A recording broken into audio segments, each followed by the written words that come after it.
And what? I love being black. All right, people, come on in, come on in, come on in. Appreciate y'all for tuning in. Appreciate you for tuning in. This is live, uncut, unedited. This is where we tell the truth and shame the devil. Come on in, come on in, come on in. All right. Tell the truth and shame the devil. All right, all right, all right, all right. We back again. I was here earlier. Man, I must be feeling good because I'm just keeping going live back to back, back to back. All right. Appreciate you guys for tuning in. This is definitely live, uncut, and unedited. This is where I tell the truth and shame the devil. This is where we have open phone calls. Our lines are open tonight, 872-297-6389. We're live, uncut, unedited by the way of YouTube and Facebook at the same time. So if you're on either platform, you can hit that like button and that share button. I really would appreciate it. We're not begging you for no money. We're not requesting you to hit the Cash App, the Zelle, or PayPal. We just want you to come on in and pay attention. Pay attention. This is the school of no fools. As my star teachers say, this is the school of no fools. I need y'all to come on in and so we can learn how to fight. This is the art of war, and we are in a war, people. We are in a war. Come on in. Come on in. I need you guys to share it to people because I didn't get a chance to sit out my text. Share it. Share it. Tag someone. Share it. Send it to somebody in messenger box. And they box. If you don't want you to see your boss on this page, then that's okay. Because if you get fired, I ain't got a job to give you. But I still love you. I tell you, truth is priceless. It's priceless. The scripture said, my people perish for the lack of knowledge. Come on in tonight. I'm going to introduce some of my people. I'll see you guys coming on. I'm going to talk to you. I'm going to acknowledge you, every last one of you, if I can. And I appreciate the support, the love, and the prayers, and the well wishes. As I've been going through for the whole month of November, you know, my page was taken down, and it's still down right now. But I believe that no weapon that's formed against me shall prosper, for greater is he that is in me than he that is in the world. I'm more than a conqueror. One can chase 1,000, and two could put 10,000 to flight, and no evil shall come nigh unto me. They might have took my page down, but they didn't take me down. I'm telling you, they didn't take me down. My spirits are still high. I'm still fighting. Still fighting. Still on fire for the truth. Still seeking more knowledge. The scripture said, ask and it shall be given. Knock and it shall be and it shall open. And that's what I'm doing. I'm seeking and so I can find. We need truth to set us free. And this is where we, and what? And don't forget about this part. Because, you know, you got some folks that look like me. They can't stand themselves. They can't stand black people. They got a black mother, a black father, a black sister and brother, a cousin, but they can't stand being black. They want to be called everything but black. Everything. And I tell all my Moorish American brothers and sisters, and I know y'all don't like to use the word black. Black is a color. But I challenge any one of my Moorish American brothers and sisters, get pulled over by the police. They're going to show you what color you are. The color, very color that you don't go by, they're going to show you what color you are. And don't forget, black people, let me remind you, even though the Republicans won this election, rightfully so, they won it, the people have spoken. But you got to remember that you're never in with these white folks. You'll never end with them. They'll show you some love. They know how to be nice, and they'll do some nice things for you. But they also put you in your place. You're not one of us. So, I always say that I'm one of them field Negroes. When I see the master house is on fire, I don't put it out. I stay back and let them do it. When I see the masters fighting against each other, I don't say nothing. I let them fight. I mind my business. And I know y'all don't like this type of talk, but I got to tell the truth and shame the devil. And I got to tell you why you're listening, why you got a listening ear. I don't want a lot of you, when you leave this life, and say, I didn't know. No, I told you. I told you. And we have many people that come into this podcast, this broadcast, whatever you want to call it, from all around the United States and some even out of the country. And I appreciate you guys for coming here, taking the time and spending 5 or 10 minutes or 20 minutes or even the whole show. I appreciate you. But I need you to hit that like button. I need you to hit it on Facebook. I need you to hit it on YouTube. That's what I need you to do. Get this message out. This is messages for people.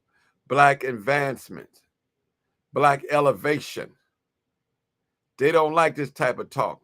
They want to hear some shooting and killing and drill music and who mama's this, who mama did that, who fighting it, be this and be that. And all. That's what they want to hear.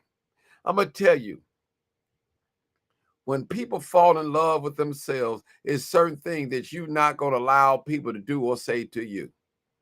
There's a love that you would have within yourself, a sense of pride, I would say. So all of you down there that are afraid to say, I love being black and who I am, I'm sorry. I'm going to pray for you. Anytime the alphabet community can say, this is who I am and I was born this way, and listen, they have no shame in their game, I'm saying to you, we should be even more powerful than them. Listen, we was born this complexion, and I'm not trying to make myself lighter or darker at all. Let's remember this, people. Let's fall in love with ourselves. Let's fall in love with our race. Let's have some pride about ourselves. Let us do what's right toward each other, people. We living in a different day and time. We live in a day and time where the police can't do what they used to do back in the day. The police used to put a gun on us and get away with us and send us to prison. They used to pin a murder on us and get away with it. And listen, and nobody said nothing. They have the whole world believing that we shot and killed somebody and we didn't do it, or we raped somebody, we didn't do it, or we were selling dope and they put dope on us, or they took us and dropped us off on the other side of town where they know that we was in a different game. But we're living in a day and time now. Things have changed. Things are manifesting right before our eyes. Whoever would have known that police would go to jail and get convicted for shooting an unarmed black man or unarmed black woman? People, this is real. We living in a new day and time. And I know some folks probably deserved getting shot. They was a terrorist to the community. But there's a way that you have to do things. There are what you call rules of engagement. You can't just shoot me because you can't stand my guts. You can't just, you're not supposed to do it, shoot me because I got my hands up. See, people, this thing is real. It's real, people. And we got to stand firm on it. We got to make sure that the police are accountable for their actions. Now, we want them to get the criminals. Now, I'm not for all that defunding and all that type of stuff. Now, I believe that the police should be the police. I believe they should do their job within the rules that's written on paper. Don't come in my neighborhood riding down the opposite way, trying to find and write tickets on the cars. You most of the time, if you stop somebody in these poor communities, They probably won't have something right. The insurance might be gone, the license might be suspended, or the plates might be expired. You know you're going to find something wrong because you're fishing, and we know it. And I want to declare to every Caucasian European person, this skin right here does not mean that we are guilty, that we are criminals. I'm going to say that again to every European Caucasian person. I want to let you know that all Black people, we are not criminals. We all are not thieves, and we all not bank robbers and drug dealers and snatching and grabbing, pill popping, dope selling. That's not true. Don't let the media fool you. We are a civilized people, and we love each other. Matter of fact, we do more damage to each other than we do to others. And that's real talk. I know you don't want to hear this type of talk, but I got to tell it. Somebody got to tell it. There got to be a watchman on the wall. We all can't be silent. Somebody got to break the silence. And we see a great influx of the migrants in this country. And we know the migrants are here to replace Black people on every level.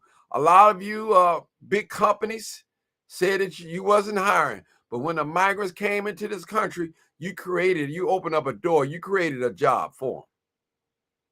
That's real talk. When we was so-called set free from in this country, we was not given no type of money. Whatever we had on our back, that's what we had. We didn't have no land. We didn't have anything, but we made it happen. And I want to tell every Black person, a sure sign of a strong race of people when they endure oppression and they stay in their own country and build up and fight. And that's Black people. Don't tell me another race of people are hard workers when they have fled and left their country. Fled and left their country. They didn't stay there to fight. They didn't stay there to upbuild at all. But Black folks, we didn't have nowhere to go. We stayed here and we fought oppression and still fighting it. We fought Jim Crow, mass incarceration of Black people, the war on drugs. We fought it, redlining. We fought it and we're still fighting it. Racial discrimination, segregation. We fought it and we're still fighting. We are a resilient people. We are a great people. Don't you know everything that Black people touch, we always put a twist on it? Even when we sing, we put a twist on it. Even in sports, we put a twist on it. Even in comedy, we put a little twist on it. Everything that we do. We are the chosen. We are the chosen people. Don't you ever let nobody tell you that. Yes, we are complete. We are the ninth element. We are the ninth. We are African Zoid. We're not Mongolians. We're not Caucasoids. We are African Zoid. That's what we are. We are the dominant gene. We can lay down with any other race of people, and our babies are Black because we have the dominant gene. And that's real talk. Real talk. I'm willing to open up the phone lines and let's have a conversation tonight about Chicago crime. What are we going to do to combat crime, not only here in the city of Chicago, Tennessee, Baltimore, New York? What are we going to do? Are we going to stand still and just say, I told you so? Are we going to stand still and not do anything in California? What is it, people? What is it, people? Oh, my goodness. I want to acknowledge some of my people. I appreciate you guys. Sheila Ross, I see you. I see you. I see you. I see you. Brother Muhammad, I see you. I see you. Nisha Thomas Taylor, I see you. Nathan, what's going on, Nathan? Geneva Williams, I see you. Princess Black, I see you. Miss Cameras, is that? Well, Quad State Cameras, I see you. Jules Smith, I see you. Keena Nicole, I see you. I see you. I promise I see you. I see you. JD, what's going on? Marcus Woodard, I see you. JD again. All right. All right. What's that? Reese, I see you. I see you. Denise Jones, I see you, Miss Jones. I definitely. Yvonne Manley, I see you. I see you. I see you. Peggy Gay, I see you. But God. All right. Tamara, I see you. I see you. Ken Taylor, I see you. I see you. I see you. I see you. And the list goes on. Hero Fix Media, I see you. Let's get it on. King Pisces Nathan on YouTube again. I see you. I see you. I see you. People, I see you. I appreciate you guys for tuning in. Nothing but love here for all of us. Sandra Collins, I see you. Tommy Hawkins, I see you. I see you. I see you. My. Y'all coming on here. Jermaine Maxwell, I see you. The Rose That Always Blossom. Hi from Tennessee. All right. What's that? Adela. I think I'm pronouncing that right.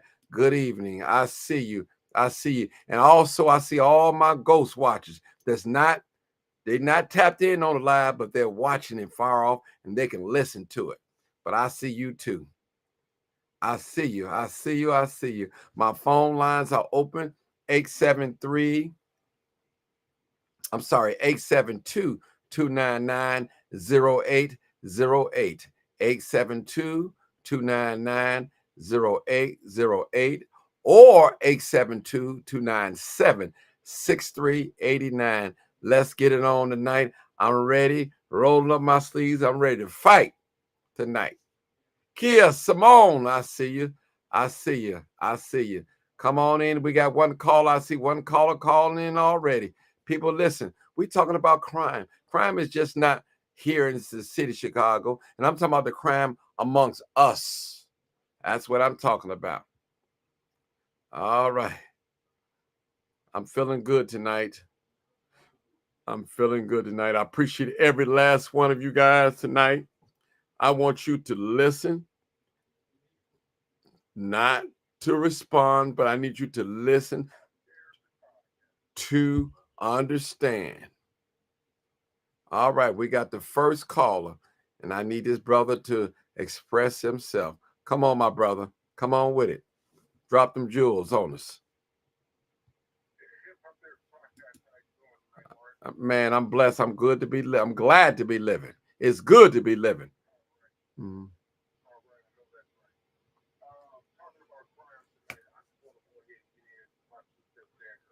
Come on. Come on with it.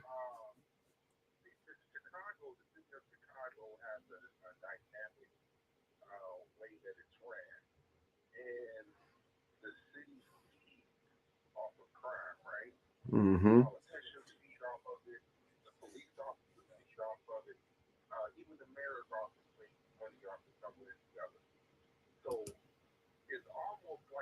Hold on, sir. They said they can't hear you. It might be some on my part. Hold on. It might be me. I might have did something. Let me just make sure. Let me check something here. Let me check something in my settings. That might be me. I probably did that. I'm so sorry. And that was my fault. I'm going to need you to start over because they couldn't hear you. Hold on. I'm going to need you to start over. All right. Go ahead, sir. Start over again. I'm sorry, people. I'm sorry. Go ahead. Start over, Mr. Hip Hop. Go ahead. So as I was in the city of Chicago,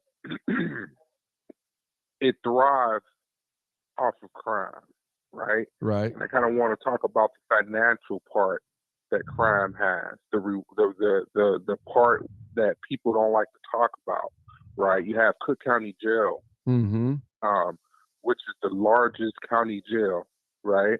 Mm-hmm. That makes millions and millions of money a year from detaining inmates, and a lot of that money goes right back into the city, right? Right. And so you could talk about, they need to be tough on crime, or, they need to start locking people up and all this kind of stuff. At the end of the day, the criminal system in Chicago is purposely designed to make millions of dollars. They don't want the crime to stop, because I believe the third largest city in the world, right, if we really wanted to get a handle on crime, we could have been done did it by now. Mm-hmm. But they know that if the murder stopped, if the home invasion stopped, if all these crimes stop, then the city is not making any money. They can't make money alone just off taxes, off property taxes. That's not enough. That's one entity that they have in order to bring revenue into the city. But they need crime, just like any other major city. You gotta have crime in order to bring in the revenue. And at the end of the day, that's what it's all about. The more crime, the more money the city brings in, right? Mm-hmm. And that's just sad. You know, not a lot of people think about it that way, but you know, it's the truth. And until we find a way that crime is not something that they rely on as a source of income, unfortunately, it's going to always be like this, right? It's going to always be divided. It's going to always be segregated until we as a people stand up and do something about it.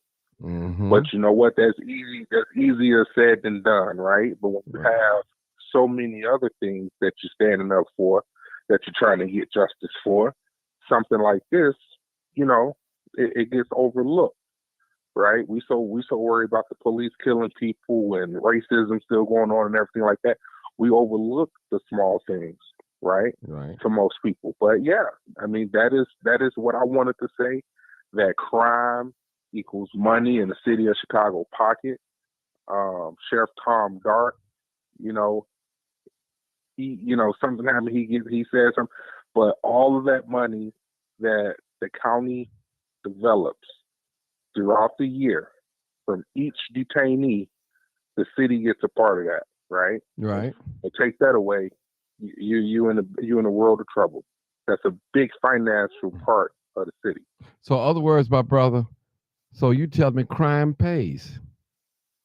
Crime pays. That's exactly what I'm saying. Crime pays, and it's ironic that we're thinking about it in that sense, right? Right. We want to believe that crime doesn't pay, but when you sit down and you look at the revolving door, right? A person gets caught for committing a crime, and it goes to the county. They don't have money for a lawyer. They don't have money for a bail. Okay, so now the county has to house that person. We're talking one individual. Hundreds of people get locked up on a daily basis. Now that the county has to be responsible for that person, make sure they eat, make sure if they get sick, they go to the doctor. All these different things that the county is getting money from the federal government, you know, to fund these things. And of course, because it's the city, every entity is gonna pay some type of taxes to the city. And it's a shame, but like you said, yeah, crime in this type of circumstance, crime definitely does pay. And so until we figure out a way that we are no longer going to allow them to basically hold our Black and brown people hostage, it's going to continue to happen. You know, every day that somebody is locked up, that's money in the city's pocket. You know, so I think that's part of the problem. When we talk about crime, we have to start looking at it from a different angle and try to see if we can find some other solutions other than just blaming the police or blaming the mayor or you know, what can we do to make it better? Yeah. Well, let me ask you a question. You spoke on some things that a lot of people, I'm aware of what you said, but a lot of people not aware of what you just said. See, they looking at it from the outside looking in. See, we've been taught that crime don't pay. That's what I'm talking about. As an individual, as a race of people, don't pay, but it does pay. And who are the key players? This is the white society. They're getting paid off people's mistakes. And they are benefiting from it. They're profiting. When we go to jail, we're funding their tuition, their homes, their cars, their luxury vacations, the jewelry, all of these things, people.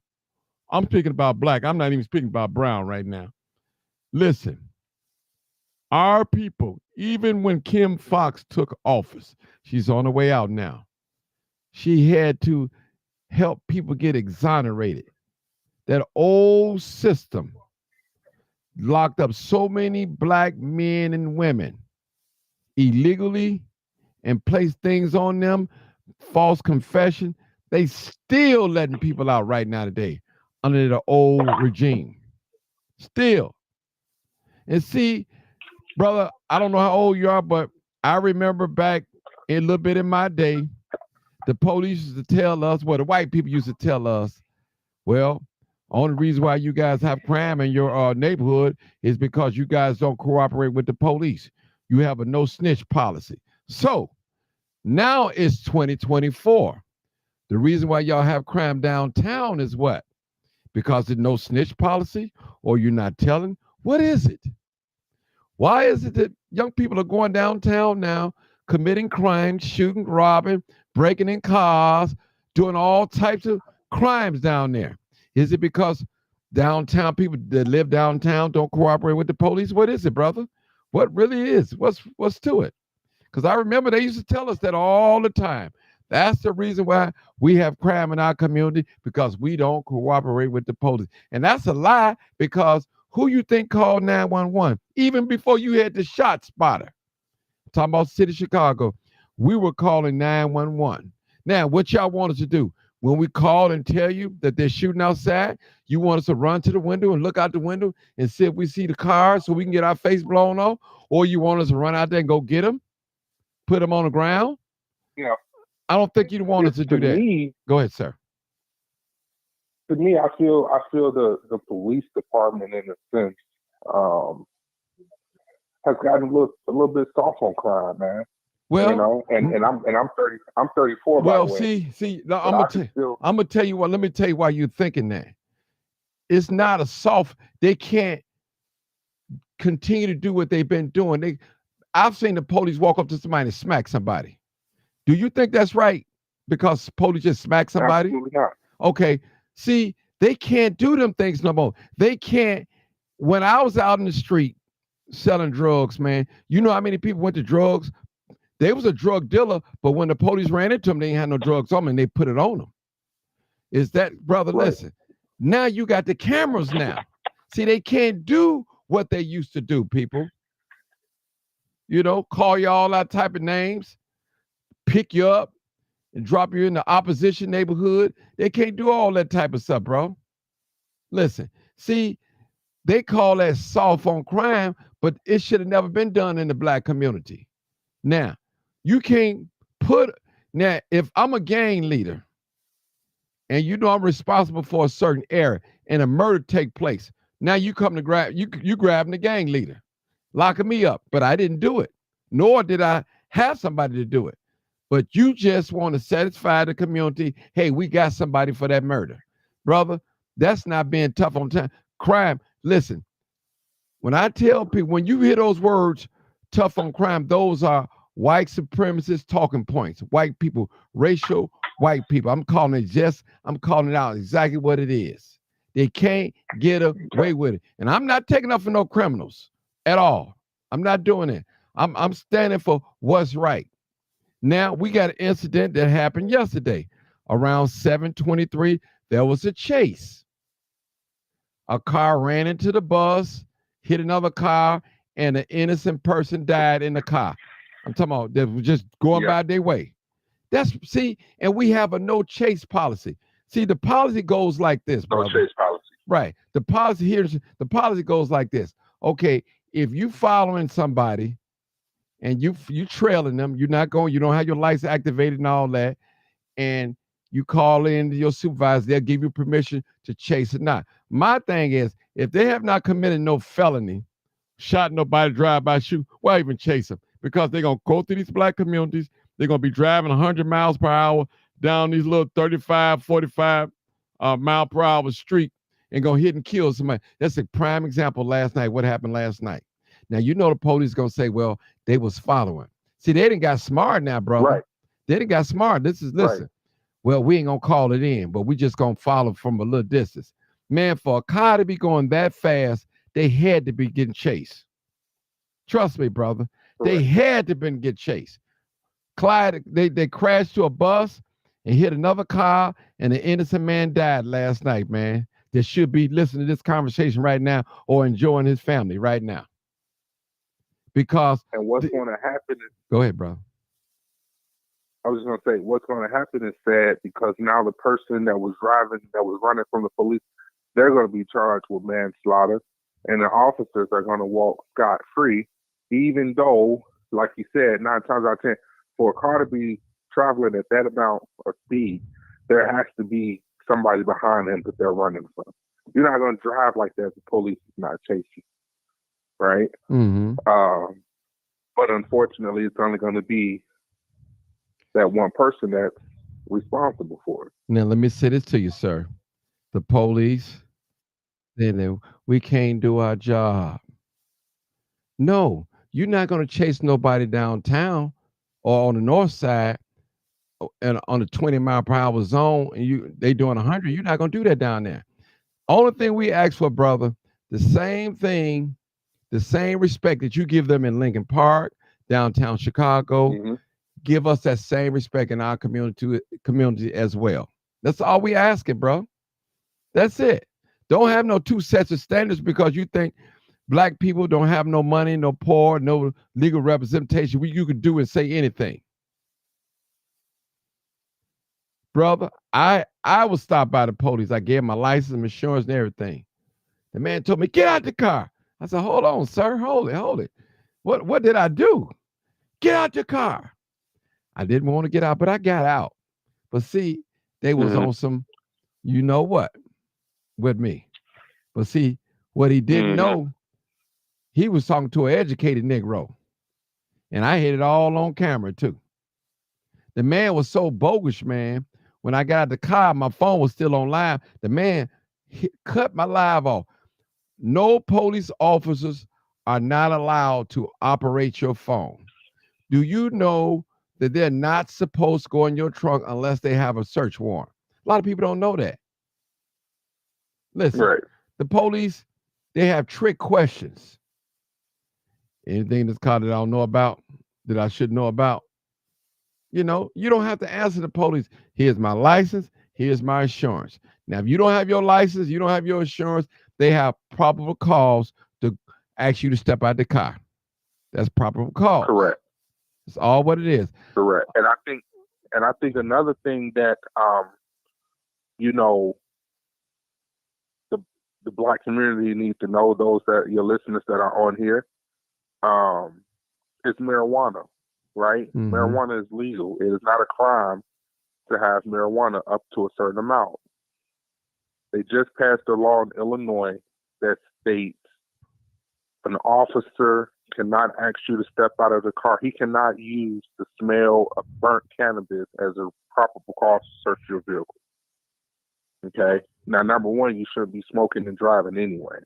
Thank you, know, sir. but you know, some people, they like to sit and smoke and then drive off where that smell is in the car.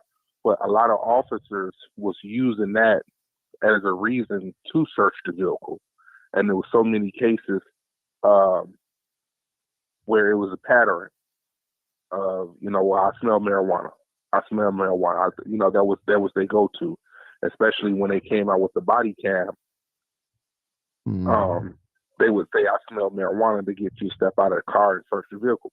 Well, Illinois just passed a law they cannot use that alone. It has to be a separate offense. So they probably have to pull you over for expired plates, or okay, you were speeding, or you didn't use a turn signal. But they can't use the smell of burnt cannabis alone as probable cause to search the vehicle. I don't consent. Just passed that law. I don't consent to no search anyway. But let me say that the brother is 100% right. Now, people, marijuana is almost on the same lines as alcohol. You know you're not supposed to be drinking and driving.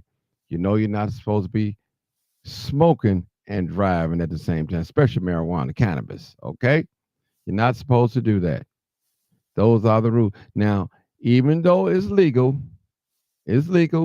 but it has rules and regulations how you handle and what you do with cannabis. So, and let me just say this. This is not open season for black people. Black people don't think that you could just smoke some weed and drive and roll up a blunt, and you look at the police and you blowing smoke out the window, blowing it at him. Now, you asking for it then. You asking for it. Well, see, the thing about that, Martin, and people have to understand is it could be a roach, you know. If they have probable cause from a separate offense, let's say your license is suspended, they give them probable cause search the vehicle. Yes, sir. As they're doing that search, they find a half-smoked blunt. They can charge you for that because that's called transporting marijuana illegally or something. It's supposed to be just like alcohol, right? You can be in the car, get pulled over, you're not drinking, but you got a bottle of alcohol. They don't want to hear, well, that's been in there since the weekend. I ain't drinking none today. They don't charge you with open cannabis or open bottle, right? Mm-hmm. Same thing with marijuana. So just because it's legal, you can't just be riding down the street with it in your ashtray. You know, they're going to charge you for that. It's a misdemeanor. I want you to tell them something too. Now, what is the proper way to have marijuana in your car and alcohol? There's a way to it. If you don't know, I can tell you. You know? Well, alcohol for sure. If it's open, all alcohol is supposed to be transported in the trunk. Okay, perfect. You never supposed to have any open or unopened alcohol within arm reach of the driver's seat. Okay. Marijuana, same. A couple of different things you can do at the dispensary. A lot of dispensaries, they have these like little briefcase looking bags that come with a lock hold on them. And you can put the marijuana in there and kind of lock it, right? Or if you get it from the dispensary, it has to be within a certain amount. I think it's an ounce that you're allowed to have at one time, but it has to be packaged all together, right? It can't be individually packaged, because if it's individually packaged, then they can try to say it's trafficking or it's for sale. But as long as it's all in one container with the label on it, okay, then you're good. And also, marijuana should be treated just like alcohol. It should be in the trunk of your car or in the back. That's where it should be. In the back, right? Yeah, out of arm's reach. Right. That's the proper way of transporting the marijuana. I know a lot of you ladies, you want to keep it in your purse and all that things and all that. So I understand that, but I'm just saying what the rule book says, the law book says. You know, some folks in our minds, we make up the law. Now, we know a lot of things are not right because it's the law, not morally right, but it's the law of the land. There's plenty of laws out here that we don't like, and we know there's some laws out here just was strictly for us, strictly for black people to hold us back. And I got to tell the truth and shame the devil. Because, see, me personally, I hated the fact that they made marijuana legal, because what it did was it told our young people it's okay to smoke weed. I see so many young weed smokers, 12, 13, and 14. And this weed is not like the weed when I was coming up. This weed is way more potent. It's it's not. This weed is addictive. Listen, weed is so addictive. You got some people right now that's listening to me right now. They don't have no appetite until they can start smoking weed. They have to smoke weed. When you hear people say, as soon as they wake up in the morning, yeah, you gone. If you got to smoke weed when you wake up in the morning, you gone. Before you go to bed, you gone. You know? Before you have sex, you gone. You gone. The baby's getting on your nerves. Go ahead, bro. No, I was just going to say, and it's sad because most of our young people, they're going to school high. Yeah. Right? They're going to school high, and so they can't learn, not because they're dumb, not because they're stupid, because they're high. Right? So if you done stayed up all night playing video games, you didn't go to sleep till 2 or 3 o'clock in the morning. Now you wake up, you're smoking. Now you're trying to go and think you're gonna learn something, right? So it's all about moderation and responsibility, you know. And I still feel like you shouldn't be indulging in marijuana or anything until you're I would say 21.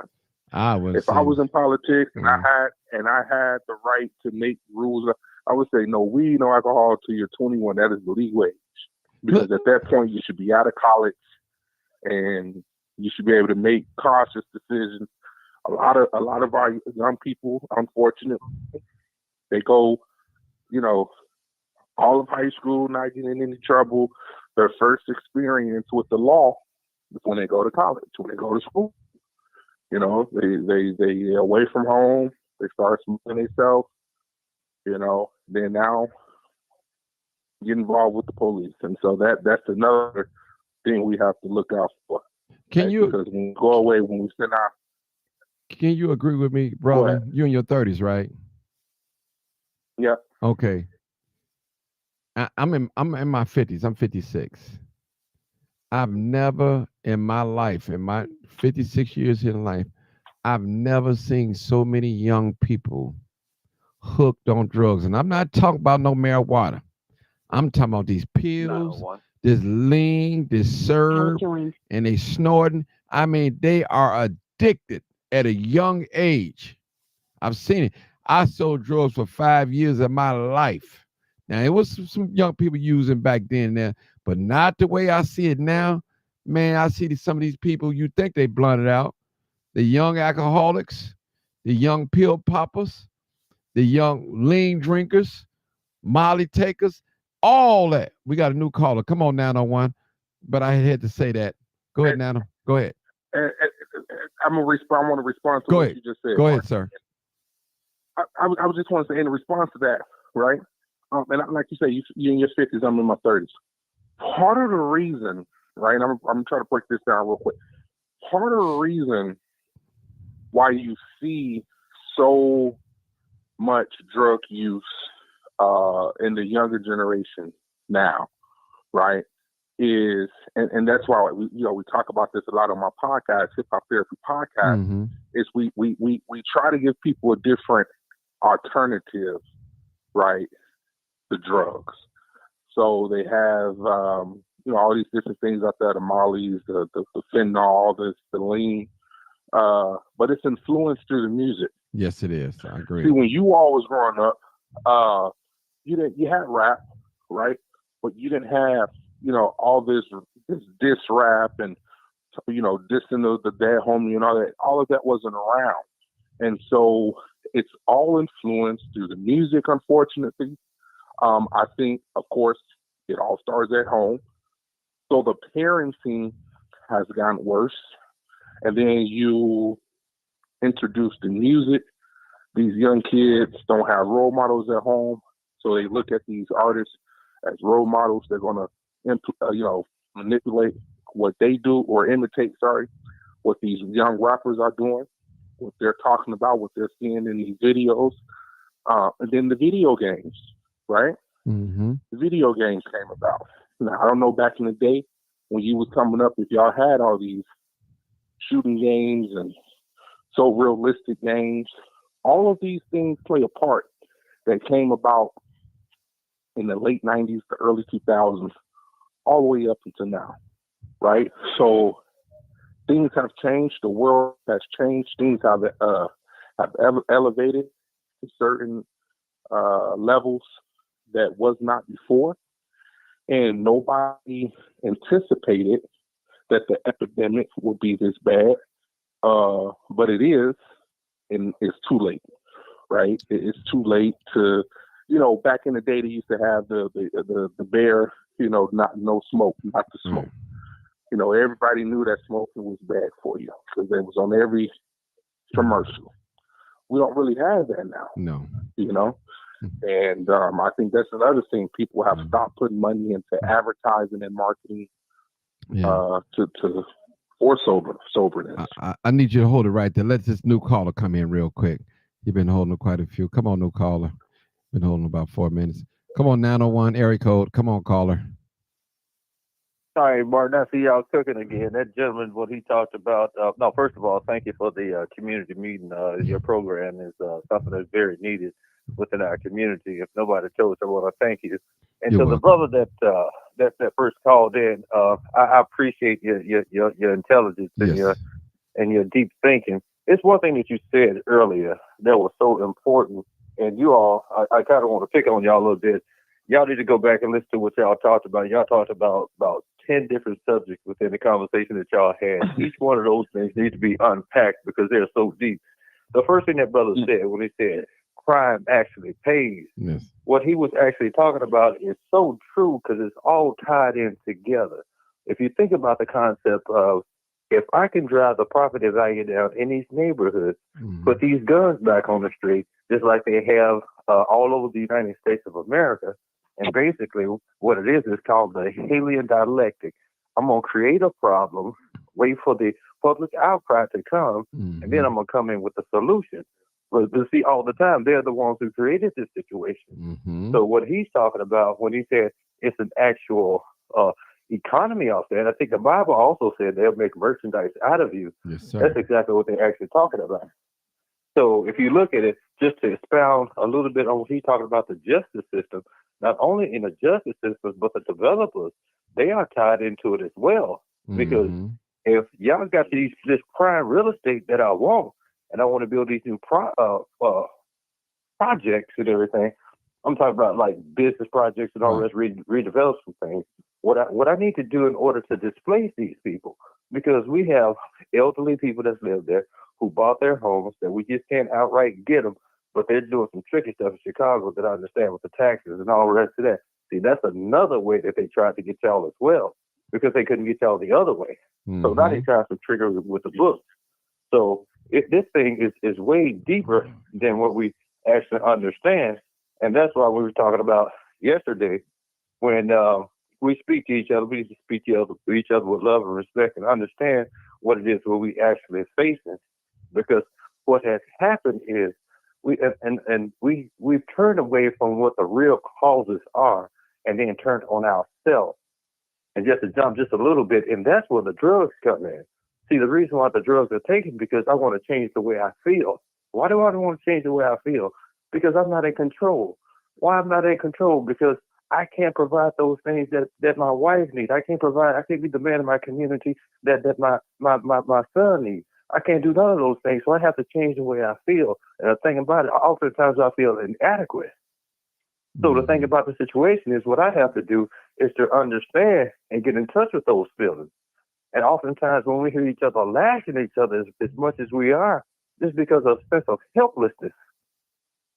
But the helplessness is not primarily designed on the things that we can't do, we can't accomplish, and all the rest of those. Because the truth about the matter is there are obstacles in the way. There are obstacles.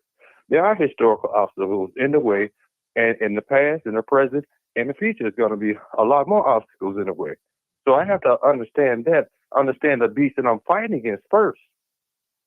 So, and one of the things that, to my estimation, is this right here.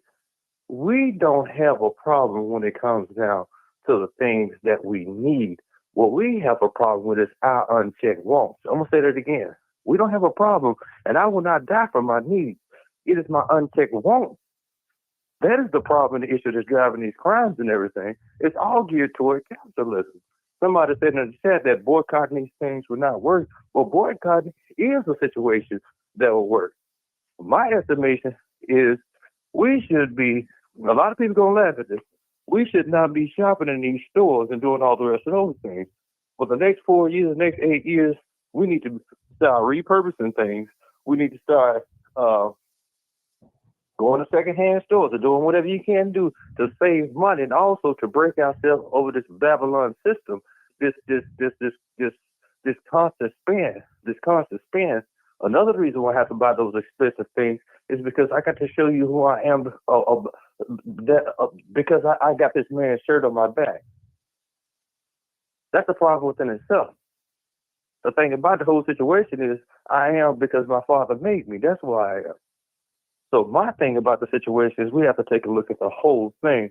But I would like the brother to respond. And what does he think about the concept, not only the justice system, but in the neighborhoods, the gentrification, and all the rest of those things, and the role we play into it?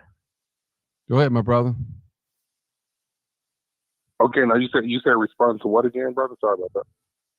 not only the economic system when it comes down to the judicial system, but also outside when it comes down to the development, the taking of the homes, the releasing of the guns and these things, because these things, in my estimation, these things are done by design. Yeah, absolutely. They're definitely done by design. I think, that's a good question. What do we do, right? I think the appropriate question should be, is there anything we can do, right? I think we've seen, when you take it as far as back to Martin Luther King, and Jesse Jackson and Al Sharpton and all those guys that did what they did in order for blacks to get to where they gotten back then, right? So if you fast forward now, who do we have that's fighting for us in the corner that we can sit down at the table and talk about all the things that we need to talk about, like the segregation? Believe it or not, I still believe that it's, very segregated. There should be no reason why, you shouldn't be able to live where you want to live in the city, right? This part of town, rent is high. You have to go and find something in the poorest part of the city, and it shouldn't be like that. But is there anything that we can do at this point in 2024, facing what we're facing, seeing what we've seen so far? I think the only thing we can do is pray, right? All we can do is pray and try to save one life at a time, right? And to really focus on taking care of you and yours, But I think at the end of the day that there will be change.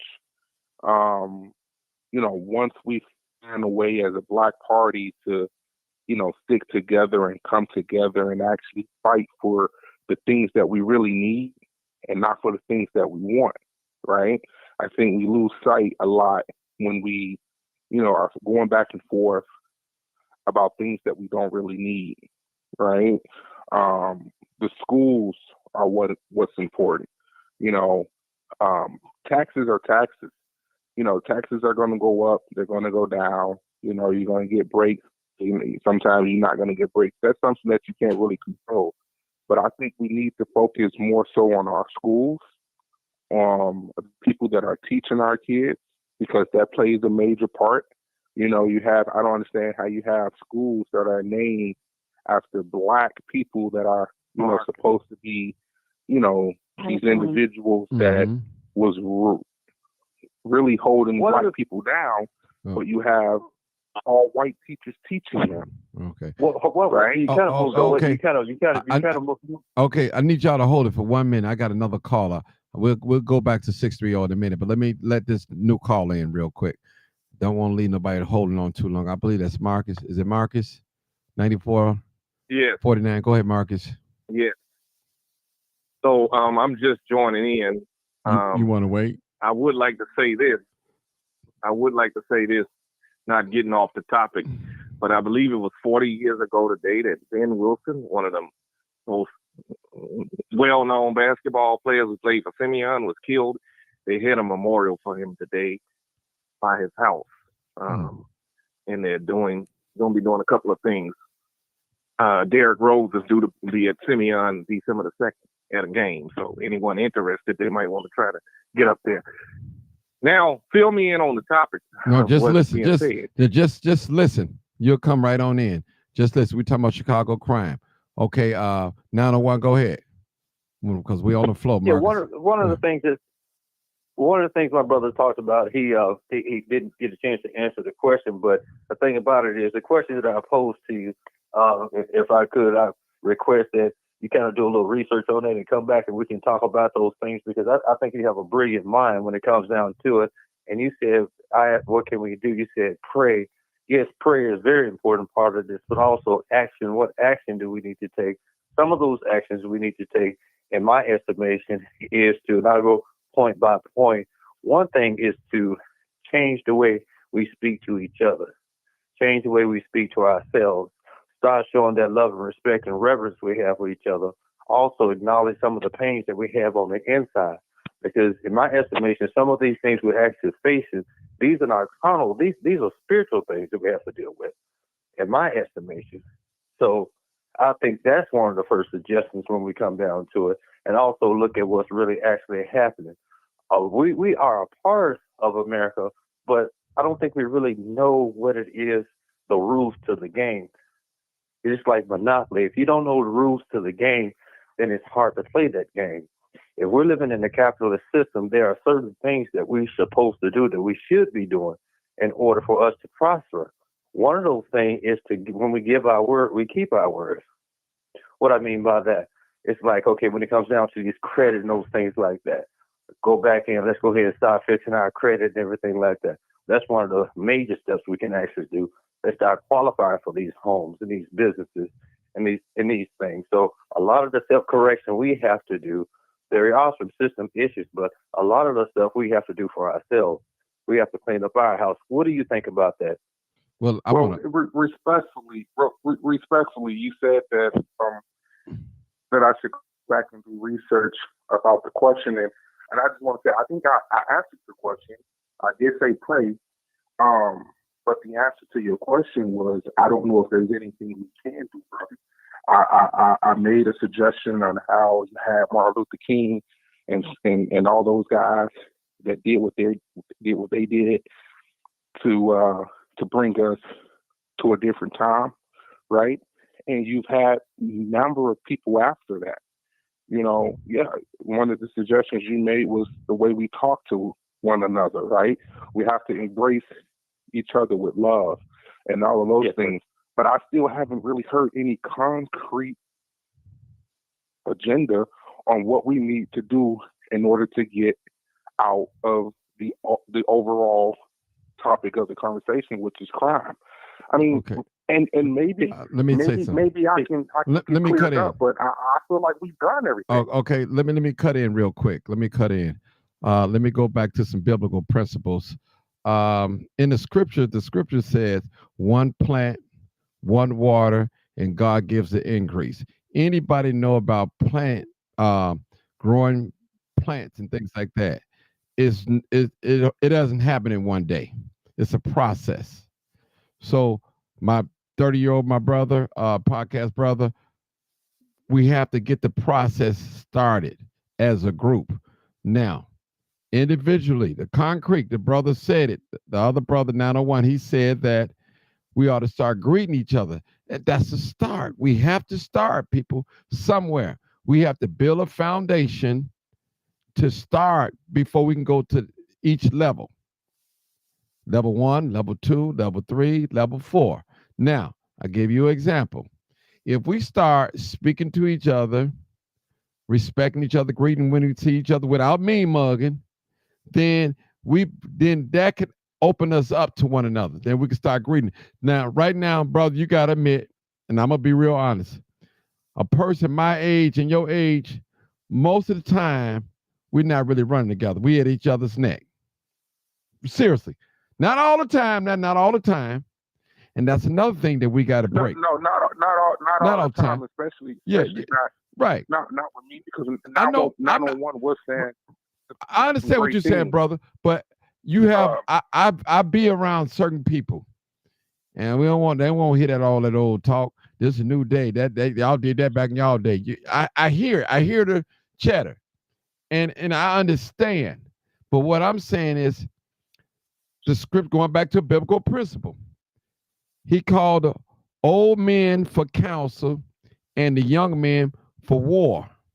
Those are principles. So the young, they are very strong physically, but the older people have the brains, the mental, they have the experience. And I always tell people, it's two things that you can't have at the same time. Is impossible: youth and experience. One has to be lacking the other. Let me know when you're ready to come in, Marcus. So one has to be lacking the other. So it's going to take us a collective group to save each other. There's a thing that we say in the conscious world: each one teach one. And that's what we have to grab somebody. Brother, you got a podcast. I got a podcast. That's the way we reach out to people. Some of us reach out to people on the job, in our church, in our neighborhood. And if we know something, we have to tell them something. You know, we have to do that. We have to go ahead, Marcus. I think that what we need to do as a people, and it goes to what all of you all are saying, we have to start loving each other. We also have to go out here on the streets and ask these young brothers and sisters, what would it take for me to get you off the street? What can I do? What is your interest? A lot of them have interest. Unfortunately, the newspaper that I work for, they don't believe in sharing the wealth and trying to help these kids. But a lot of them want to do photography. They want to write. They want to do reporting. You have to pull them from the environment that they're growing up in. You have to show them that there's something better. Because at one time we were kids. We grew up in the trenches too. And just imagine if I didn't have nothing to do but to be in Inglewood and all around me was bad things. No matter how good your parents are, you have to go outside and you're going to be attracted to that bad life if you don't have nowhere else to go. I think we need to collectively come together and start taking these kids out of the neighborhood and finding out what their interest is and encouraging them in it. If they want to be a rapper, let's show them how to rap the right way. If you want to be any type of musician, sports athlete, or whatever, hands-on training. A lot of them are not getting it in the book. Let's take them out and do hands-on training. I believe we got enough mechanics in our community. Some of these mechanics should take some of these kids under their wing and teach them how to fix cars. Find out what they're interested in, and they will be too busy doing that and won't even be thinking about trying to commit a crime. You won't be able to save everybody because it's a spiritual war going on in our world. It's a spiritual warfare going on. But these churches need to do a little bit more about teaching people about the Word of God and not letting their dirty laundry get out in the audience. But teach these kids about the Word of God. A lot of them may not be taught at home about it, but you can teach these young people about the Word of God and teach them how to read the Bible, because a lot of people don't know how to read the Bible in order for them to understand the Bible. Teach them instead of criticizing. Well, let me just say this. What?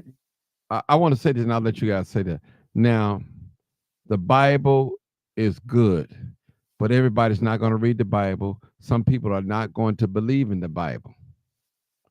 Now, do that make them a bad person? I would say no. Nope. I would say no. They're human beings. Some people don't have the morals that some of us do have. Now, at what age? Now, I don't like to use that term. My buddy got on me when he said we can't save everybody. That don't mean that we don't try to save everybody. So some people, no, we try. Yeah, I know, but I'm just saying we that have to understand.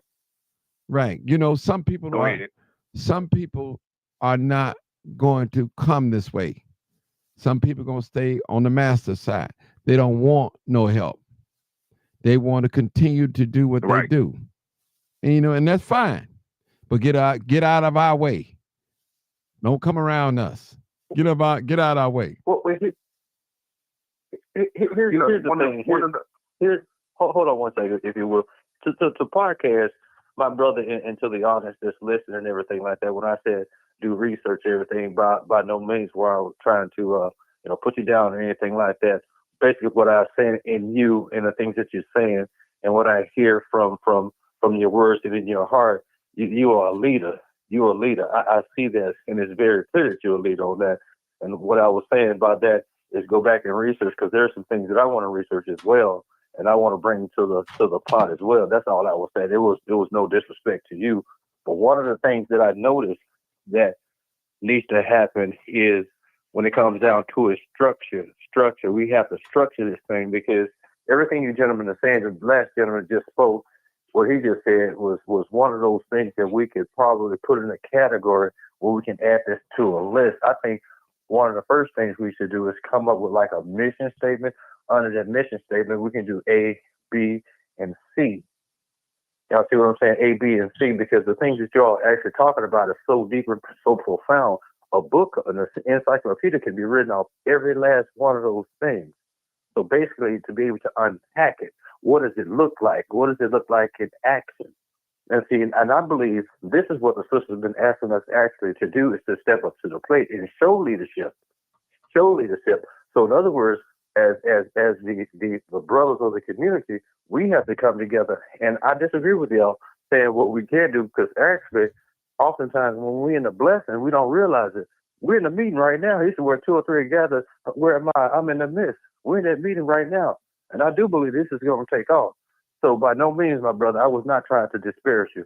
I was just trying to encourage you and everything like that, because I think you own something there. The reason why I say that, because you mentioned it. So therefore, you've been thinking about it for a while. That's all I was saying. Okay. No, absolutely, and no disrespect taken at all. I appreciate you for clearing it up. That means a lot. But one of the things that we also have to remember, and I'm a very big advocate about this. Is obviously I have a podcast named after it, but we have to promote. What's your podcast? What's your podcast, brother? Excuse me. What's your podcast? I want to check you out. It's Hip Hop Therapy Podcast. The podcast of music really is therapy, right? Wow. So in our generation, right, in our culture, in the Black community, right, we don't advocate and we don't promote therapy like we should be, right? And I know it's not, the best thing. It doesn't have the best reputation, but just imagine if you were, 12, 13 years old and you're growing up in Inglewood or in North Lawndale and some of these other, communities in Chicago, and you're seeing people get shot. You're seeing domestic violence at home. You're seeing racism. You're seeing the police beat up. You're seeing all of this, and you're not processing it the right way. You're not processing the trauma the right way. So now you're growing up a young teenager. All you know is aggression. All you've seen is aggression, and you've never talked about that, right? You've never had the opportunity to express what you've seen, the trauma that you felt, and you just hold on to it. So now by the time you're 18, 19 years old, what do you expect to happen, right? And so that's something that we have to continue to promote and advocate for, is therapy. Unfortunately, it's not a lot of mental health clinics as there once was in Chicago, but we need to advocate for that too, because I think, in our generation, in our community, the more people that we can get in front of a therapist just so they can process the trauma and kind of learn how to not erase it, but to place it in their mind so that it's not controlling their thoughts. It's not provoking them to have this mindset to where, well, this is my neighborhood, this is my environment, this is all I know, so I'm going to be just like Uncle Ray Ray, right? So you sit down and you process that trauma. You're going to find coping skills to help you get through it, right? And that's what, not just our young people, but that's what our people need as a community, is just a professional to talk to. But when you say process, can you unpack that a little bit? When you say process, what does it look like? Hold it real quick. Let me just say something real quick. 901. I believe there's a new mental health will be opening on the west side real soon. I heard it. I don't have the name and where it's going to be located, but I know it's going to be happening on the west side real soon.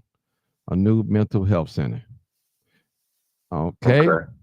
That's from the mayor. So let's let you guys know that okay. I heard that. Okay. Now go ahead, 901. Yeah, well, when you say process, I understand exactly what you mean by process and everything like that. But the thing about it is, when you say process, a lot of times, we use these words, and oftentimes you understand what it is. I understand what it is, but Martin understands what it is. I'm sure Marcus understands as well. But what does that look like to somebody who don't see? Because that's one of the things we have to break it down in a level, like on a 5th grade level. That way everybody can understand. Whenever you're speaking to someone or speaking to a crowd, one thing you want to do is be able to speak to them on that level.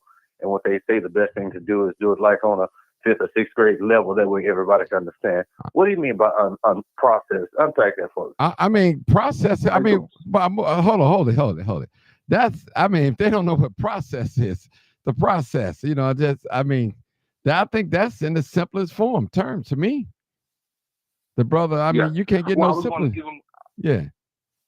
I was gonna give him an example, right? Go I ahead. can break it down even further. So say you were I use a prime example. You guys remember the situation that happened? I forgot what suburb it was, south suburbs. The 14-year-old boy shoots and kills a man that attacks his mom. Oh yeah, right? that's So in now he was hundreds. 14. Yeah. Right. So he was 14 when that happened, right? So that's a traumatic situation. He's going to remember that, deal with that for the rest of his life. That's going to affect him for the rest of his life, whether it's nightmares, whether he is going to become resentful at the fact that he did it. Maybe he's going to become too overly confident because people are going to be telling him, man, you did what you were supposed to do. So he's not gonna be able to process that, right? It's just going to be something that he lives with. Now, let's say he gets 21, right? Now, this happened when he was 14, and all that time, you know, there was trauma that happened. And even though it was a while ago, he never got the opportunity to sit down with somebody outside of his family to process and to tell someone how that actually made him feel, right? All of the negative energy, all of the, you know, the social media, that's what he's going to base the decision that he made off of, but not actually going to somebody and saying, this is what happened, and I need help to figure out how to deal with these issues and these flashbacks that I have when I think of that situation, right? Brilliant. That's brilliant. So, in other words, and to just to add a little bit on to it, process means to get in touch with the feelings that's associated with it. Because exactly what he just said, what is he feeling? Guilt, shame, remorse. What are those? What are you actually feeling in that moment? How do you feel about that situation? And when he's talking about carrying it on from 18 to 21, it's like that Erykah Badu song that says, "Bad lady, you're gonna hurt yourself carrying all that stuff around." Because oftentimes we tend to think that we go through these things, we're just gonna deal with these things, But the thing about it is, we push those things so far away, we push it so far deep within us that we don't recognize it, but our behaviors let us know. Because there's a book called The Body Keeps the Score, and basically what it is once you are reminded of that trauma, regardless if you know it or not, you're actually taken back in that time when that situation happened. So in other words, we are chained by those things. So in other words, what you're talking about process is acknowledging, feeling the pain on it, and then releasing it. And how do we release it? Through our spirituality, through different things, working out, boxing, those things. So everything you're saying is brilliant, my brother. I just want to add that to it. That's all. Well, let me just say this. Absolutely. And hold it, to add on podcast. to what you just said. Hold it, podcast, brother. Hold it for a minute. Let me just say this, people. In this life, now let's be real, people. I want to be real. This is live, uncut, unedited. There are some things that's going to forever stay with us. I don't care how much therapy we get, how much we smoke or alcohol or whatever, how much we talk about. There are some things, some traumatic experiences that happen to us in our lives we're going to take it to the grave with us. It is how we deal with it. That's just part of life. I mean, just death of a parent, death of a father, death of a grandmother. And we all deal with trauma differently. Now, let me say this. I respect the young brother. Everybody don't need therapy. Now, I'm not saying therapy is no good. I would never say that. Whatever works for you, try it. Don't knock it until you try it when it comes to therapy. Because, you know, when we was growing up, our parents told all you need is Jesus. You don't need no therapy. You need just Jesus. But whatever, you might need Jesus and a 12-step program. Whatever work to help you, do it. Go ahead, my brother. I just want to throw that in. But here's the thing. And I want to push back a little bit. No, let the hold it, brother. The 603 brother wanted to respond to something you said. Go ahead, 603. Yeah. Okay, I'm sorry. No, I was just want to say in respect to what he had said previously before you started speaking, Martin, was that, and that's why therapy is so important, right? And you know everybody don't need therapy, but how would you know if you need it if you never tried? You know, we have people in our community just because of the bad stigma that is already over the word therapy. And when they hear people like you, Martin, say everybody don't need therapy, you know, the first thing Black people are going to say is, well, I'm one of those people that don't need it. But it teaches you coping skills, you know. So when you're traumatized about something at a young age or any age, right, you don't make bad decisions or impulsive decisions because of that trauma that happened 5, 6, 15 years ago. You got to develop some type of coping skills, whatever that might be, so that when something reminds you of that situation, or maybe a lot of times what I see with the younger generation is they have trauma from seeing their friend or their brother or their loved one get shot and killed, right? So every year now they have to kind of relive that moment, right? And years go by, and they're dealing with that trauma. They're holding it in. They're never talking to someone outside of the family, outside of the friends, but never talking to someone that spires of the situation, that can really talk to them and understand what the issues are, and then help them work through the feelings, right? Because the situation never goes away. You're still going to have to celebrate, you know, every year if it's a death or whatever it is. You're still going to have to do that. But how do we get a hold to them and say, no, retaliation is not the key, but you need to learn some coping skills so that you can deal with these emotions and these foul moments that come to mind, you know, and have an alternative than to just do the wrong thing. That's all I'm saying. And so it's a benefit for some people, but you have to be optimistic, right? And you always have to try it first, right? I always encourage people to try it. Some of the downfalls that I hear in the community all the time is, you know, I won't talk to no white person about my problems. They don't understand. So what we do is we purposely try to connect people with African American therapists, you know, female and male, that look just like them. You know, some of them are from the same neighborhoods, right? And so we try to connect them with people that look like them, so that now they can understand and the vibe will be a little bit better. Because let's be honest, you don't want to just sit down and tell your business to anybody. But when it's somebody that looks like you, that's kind of the icebreaker to get the thing rolling. So, you know, we try to look at all the excuses that Black people give of why they don't, you know, go to therapy. And we try to, you know, bring them all the positives of why it's important and why they should try it. So, you know, but that's back to what you were saying, Martin, is, you know, if Mayor Johnson, if he's opening up a mental health clinic, I think you said on the west side of Chicago first, you know, that doesn't, you know, get me jumping up and down. I would like to know what services are going to be provided. Well, it's a start. Because when you say a mental health clinic, that can mean, you know, that can just be a place where they go after school and it's just basically after school program, or is it going to actually be programs there? I can't tell you all that, but it's a start. It's a process. You know, some things I just can't give you what's going to go on, what the programs, but they will be opening up a mental health center on the west side. Now, what programs or what they'll be offering, I cannot tell you that. I do not know. But it's a start. It's a good start. It's a start, people.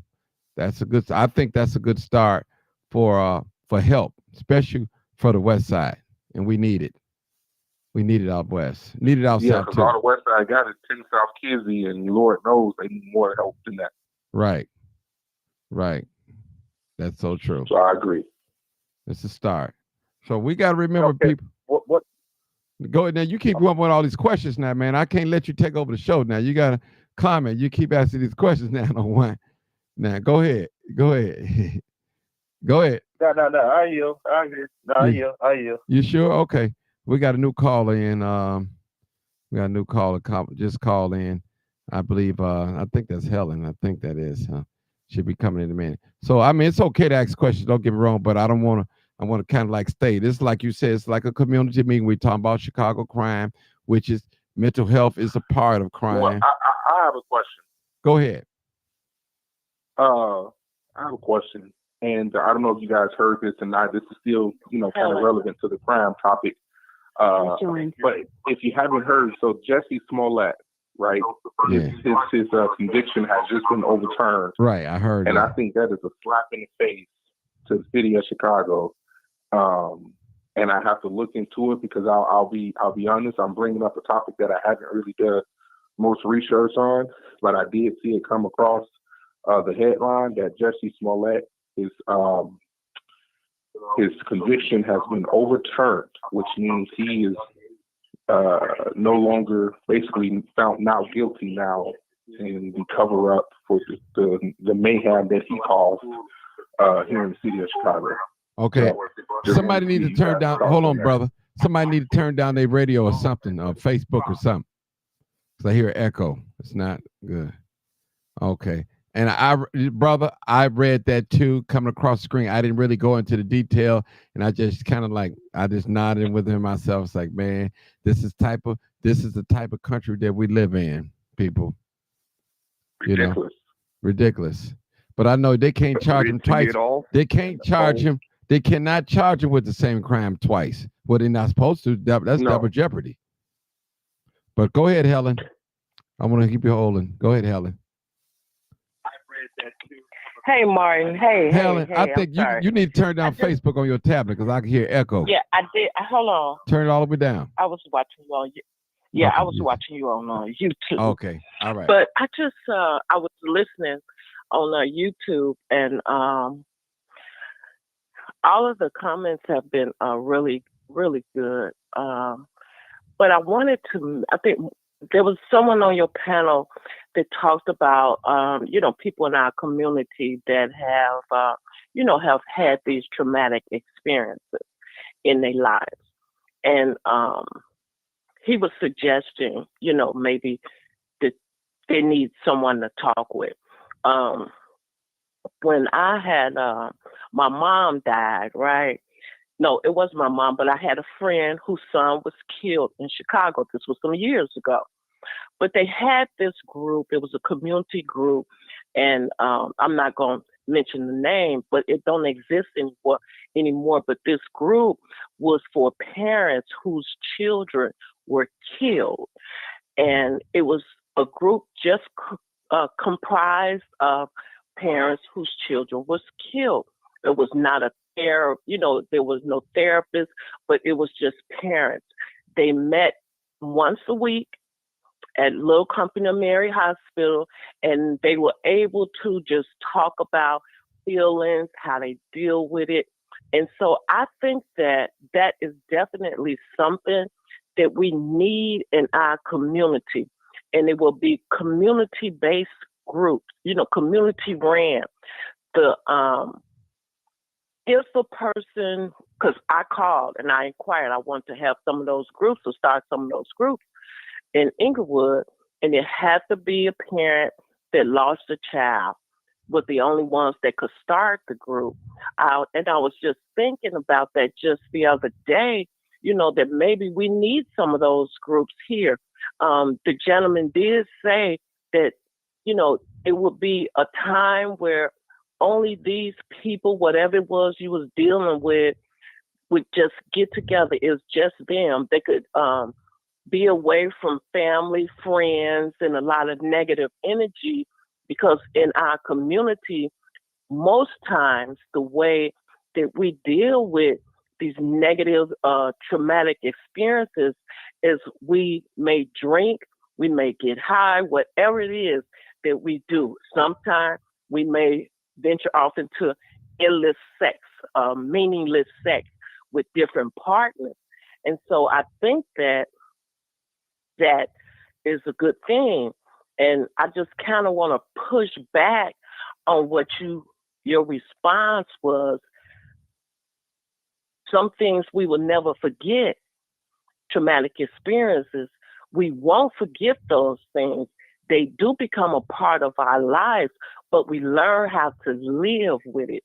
We learn just from being in groups with other people that have successfully learned how to deal with whatever it was, the death of a child, rape, whatever it is that has us acting out in negative ways that harm ourselves or our community. And I really think that is something that we truly need to look into. These groups will be community ran out of community, in the community. It would be those safe space for people to just be able to talk about how they feel, and talk about when they just don't want to get up in the morning, but you have to. I think that is a good thing, and that is a solution that we seriously need to look into. One more thing. There was a group like that. I'm not going to mention the pastor or the church, but what happened was parents who have lost children through gun violence on the streets of Chicago. This pastor opened his church up. These parents was going there, but it went political, because now the pastor really started using these groups of mothers for their political and financial gain. I've seen that. I saw it happen. If I mention a pastor's name, you would know who I'm speaking of. I'm glad you said something, because I was going to say the name. Purpose over pain. I'm going to say it. Go ahead. I'm ready to say the name too. Absolutely. That was them. So I think that that is something that was a solution that was put on the table. I think that it is valid. And I was just thinking about that, like, man, we need those groups in our community. It's just mothers or whatever. It's no, you raw speaking, your raw feelings are coming out, because sometimes when we're in the community and we have all of this noise in the background, all of these distractions, the person never really heals. They may get up, they don't live, they may get up in survival mode every day. Even the parent that lost a child, that person is not really living, not even really dealing, with the fact, there are steps to grieving. And a lot of our people don't know those steps. But that's just that's what I wanted to add. Well, in other words, you're saying, let me just say that, I'll let you say. In other words, when these groups are formed, we cannot let these groups be exploited for political gain. That's exactly what she's saying. Use it for their own hidden agenda, things like that. I want to say this, and this might be bogus for me saying it, but I'm going to say it. Now, some of those grieving parents, their sons got bodies after bodies after bodies, and they know what was going to happen to their son. Now, I'm not saying we shouldn't feel sorry for them, man, but a lot of these young people have made their bed, and now they have to lay in it, and their parents had to deal with the trauma. And every parent loves their child, even though their child might be out here shooting and killing people, but they love their child. And that's another thing, man. Listen, when I see Martin, let me go ahead. Let me add something real quick. When a child goes out, none of these parents in our community raised, or when that child was born, knew what their end would be. None of us knew, so even with parenting, we don't have proper parenting. There's stages, the stages of growth, the stages of development that children go through.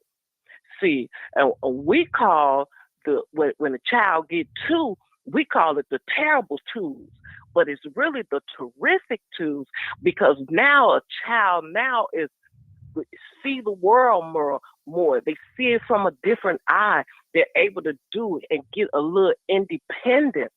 Where they're very curious, and they see that cup over there, and your cup may have some pop, some soda, or whatever in it, but they see that cup, They have their independence. They know that they can walk over there and they can pick that cup up. Well, because of those traits that a 2-year-old has, we call it the terrible twos, but it's the terrific twos. And so if there's stages of development that our children go through that we know nothing about, we don't know what happens or what we should be expecting from our 5-year-old. All we know is that, hey, they're getting on my nerve, or, they can't wait to go to school. But we don't understand that this child is being socialized now. Now the child is out the house, not in the house, but out the house, exploring the world. And those are some of the things that we have to encourage and build on. But if we don't know, we don't know. You think a parent don't know what their child is doing? The parent knows, but may be helpless and hopeless as to how to stop it. So I'm not co-signing anything that's going on in our community. I understand that we all play a part in it, but I think that when someone puts a solution on the table, that we should encourage that and just try to build on that in a positive light. That's all I'm saying. Well, I feel you. I mean, listen, the brother said earlier, some people are going to retaliate. Some people, when you shoot them or kill them, they want a bloodshed. They want blood for blood. And it's an ongoing process. You may have two parents in a group, and they probably not knowing that that child killed their child, and they're both in the same group. You may have two bodies. They both in the same funeral home. So my point is, death, we have no control. No parents have no control of what their child go out there and do. All you do the best you can. I understand that. But there's going to come a time where we're going to have to acknowledge these terrorists in our community. And I'm calling them terrorists. That's what I'm calling them. And I'm calling them dogs because they are terrorizing our community. They're hurting our community. They have put parents on the front row seat on the morning bench. And now it's their turn. And it's hard to even sympathize with a killer when a killer get killed. I hate to say it. I'm not God. I hate to say it. You done shot so many people and brought pain to people. Innocent blood. Innocent blood. When you shed innocent blood, you're a terrible person. Very terrible. Especially if you did it on purpose.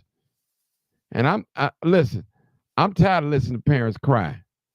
I had a little nephew that was shot and killed, but he was no saint.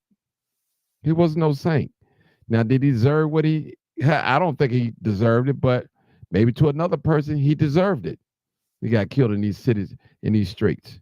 So we have to be real careful who we embrace, what we embrace. That's just me. I'm just being careful because some people are better off not in our community. I hate to say it because it's a cycle that's keep repeating each other.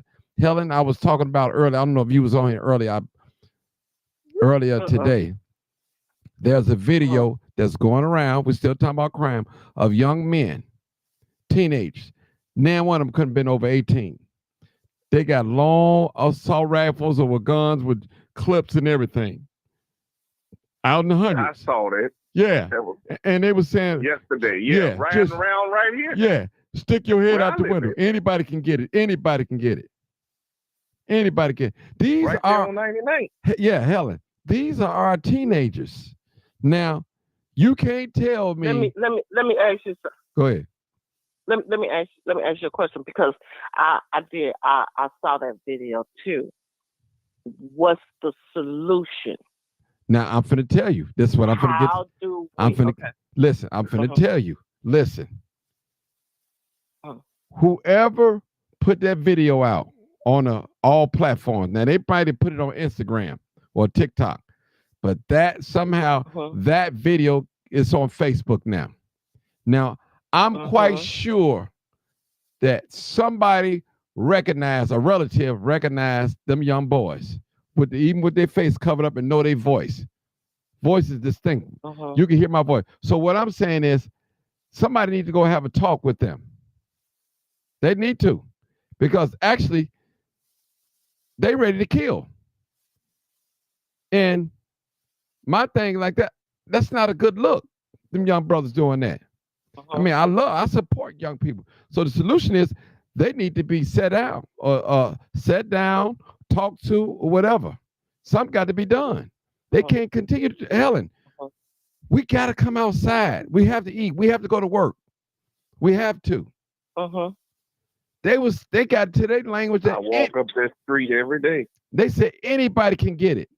Anybody, Helen. So they was looking for trouble. That was last night. And that wasn't a good yesterday. look. Then I'm gonna give you another video. Did y'all see this? It's another video. A young man was shooting at the police. They didn't kill him. He pointed at the police. The police subdued him. They grabbed him, put him down. The man still wouldn't let the gun loose, let go. Wouldn't let it go. They tased him. Seen that video. He still would. This is in Chicago. We got a problem, people. And as the young brother said, our people need therapy, need help. That brother was a demon. I'm sorry. The police tased you. You shot at the police. If he had caught the wrong officer, it'd be a funeral right now. And it would have been justified. Seriously. And I know the police is moving to community police now. They try not to, well, they told not to do a lot of shooting if they don't have to avoid it. But my thing is, Helen, what are we going to do with these people that's terrorizing the community, Helen? Something has to be done. They're going to have to be reported, locked up, or they're going to have to get some help or something. Something. Helen, you're a homeowner. And I don't know if your house is paid for or not. And I know you go to work every day. You should not be afraid to come out your front door or take your garbage out the backyard because a group of guys are standing in front of your place. Regardless if you know them or not. I know that. But I'm just saying, there are some that's out here that's struggling to pay a mortgage, afraid to come home. They have a 30-year mortgage, a 15-year mortgage because of due to the gang activities on their block. Something has to be done, Helen. We're repeating the cycle. We're finna go into 2025. What are we gonna do? Men, what are we gonna do? Are we going to be little boys? Well, we have to do something. These young men's got military-style weapons, and they are not afraid to use them. So, can I go ahead, Helen. add one other thing? Yeah. So you say what you do. It's not, for real, it's not, and this may sound crazy, but we have to find somebody in that household that needs the help and that want to help. Because I'm of the principle that if one person gets well in the house, then it spreads to the house. Then the whole house can get well. So we have to find one person. When I was working with a violence prevention organization, and I remember and we would have the clients come in. Well, if the client wasn't ready to work or go to school, what we would do was we would go to people that was close to the client. It'd be a sister, a cousin, or a friend that may be ready, that may want ready to change their lives, or even just a person, a sister, or a friend that was looking for a job, that wanted to go back to school. So we would offer those resources to someone that was close to the client, because we have to start somewhere. I don't believe that, and I'm gonna say this, it may sound crazy, that some of our young people are ready. I don't believe that. I don't believe that they are, but we have to find someone, get in somewhere.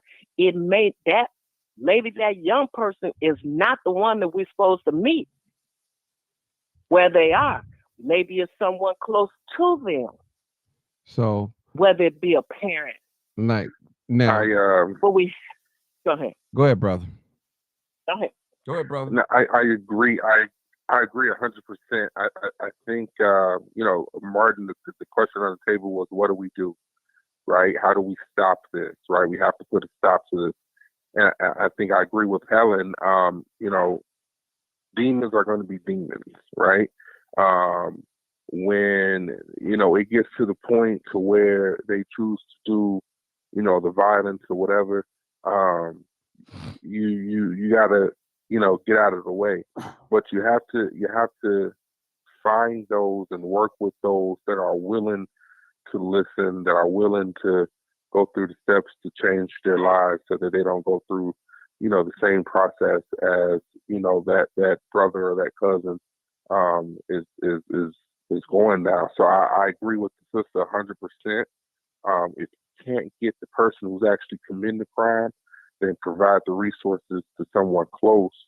I never thought about it that way. So that is definitely something that I think would obviously work. And then who knows, maybe that'll rub off to that person and things will get curious. But I think also we have to start younger, right? I don't know if they still do Job Corps or not, but I think that's also another alternative. I think a lot of the times, the parents or that single mom say, I want to get my son or I want to get my daughter help, but I can't afford to leave the neighborhood. I can't afford to live, anywhere else. So, maybe sending that child to Job Corps or something so that they can learn a trade and, and stay out of the way and not be in the mix of, the violence that's going on, especially in the summertime, and so that's another solution to the issue, and encourage these parents, hey, if you feel that you can't get control of your child, there's different, Job Corps and all these different, the Army, the Navy, and that'll definitely help them, in the long run. Okay. Yeah, I agree with that. Okay, that's a solution. Mm-hmm. That's a solution. That's it. I mean, it's just something has to be done, people. We can't let a bunch of teenagers take over the city and run the city. That's just not going to happen. I mean, it's happening now, but something has to be done. And we can't lock up every teenager that have a problem. That's no solution as well. Because you have some people lock them up, throw away the key until it become their grandson or their son. Then they want the judge to have leniency or mercy. So it has to, we have to get involved in some kind of way. Everybody have their own role to play. I mean, the young men that walking out with them guns. I mean, come on, man. What if somebody just would have rolled down the block when they had them guns out? If they thought it was something. I will say this. Go ahead, I will say this. That wasn't too far from my house. I saw the video and I saw 99th, and that was somewhere in between normal, not too far from my house. People do walk through there. They walk through there on their way to the store over here, or they walk up to 103rd on their way to Harold's Chicken. They were rolling around in that area. It could have been anybody walking through there, and they would have shot out the window at them. They were looking for somebody to shoot and not caring about whether they killed them or not. And they'd be looking for other young people to shoot who might not have nothing to do with no gang or nothing. They just think it's funny. And that's a sickness. And see, this is what I'm telling you. I don't believe. I got it from my brother Joshua. If you take a group of teenagers and put them all in one room, going back to you, a podcaster, and they playing that violent drill music, they drinking, they smoking, popping pills and all that. What good did you think is going to come out of that party? It's chaos that's bound to break out. You playing over 100 drill songs. They drinking, they smoking, doing all the type of things. Young folks, I'm talking about young people. People, we're in trouble as parents, as grandparents. Something has to be done. Where are they getting these weapons from? These are real weapons. I mean, when I looked at that video, all I could do is shake my head because I fight for young African-American males when they get shot and gunned down. I fight for them. Hell, we've done it together. We fight for these Absolutely. people. Yeah. And when I see stuff like that, that's like a slap in my face. Like, man, I'm out here putting my life on the line, my reputation on the line, fighting against the police, fighting with these white folks. And here you are here just walking down the street, out in the open, threatening like you can kill a whole world with 100 bullets. You know, that's You know, Yeah. I think go ahead, hip podcast. Go ahead. not to cut you off. Sorry about that. I was just going to say I think that part of this is on the Chicago Police Department too, because I see the resources that they have, and based off that video, the same resources that go into, when they try to assassinate the president, or if a police officer gets shot, those same exact resources need to go into just your everyday crime in the city of Chicago, right? And I think that us as taxpayers need to look at that a little bit more to see exactly, what is the protocol and what is the order for the Chicago Police Department when you can clearly go on social media, and see these videos. It has to be more that they can do on their part to kind of prevent crime. So now that video is out, it's been shared, it's been posted. I'm pretty sure they've seen it, right? So what are the next steps that they're going to take as law enforcement? Can I add something? Yeah, his phone hung up. Go ahead. Oh, Go ahead. I think somebody brought up Job Corps, and so I hit it up on the internet, and the Job Corps is still active. They have different career paths that young people can choose to go on. They have on-campus housing. The youth will get a stipend. They get housing, medical, and they also get a weekly stipend for them. Put a little something in their pockets. And so, yes, the Job Corps is still available. And I believe it's from 16, living at Job Corps, you have free benefits. And so it's just it gives them campus safety. It gives them like a routine, discipline, how to control their emotions, how to respond to negative energy, or stuff like that. But if it's any young parents with young children that's on your live, it's something that could possibly be a possibility if the parents can't move, don't have the resources to move out of their neighborhood, and even their child may not even feel safe in the environment that they're living in. They can always do a Job Corps. It is here. I'm looking at it. It's available. And they do have on-campus sites where the child or the young person can go and live there and just be in a nice, productive, safe environment. So, yeah, it's there. Just wanted to add that. Whatever happened to the Boy Scouts and the Girl Scouts? I think that they still exist. I think that they are still active. But you here in the city, and the Job Corps really is it looks.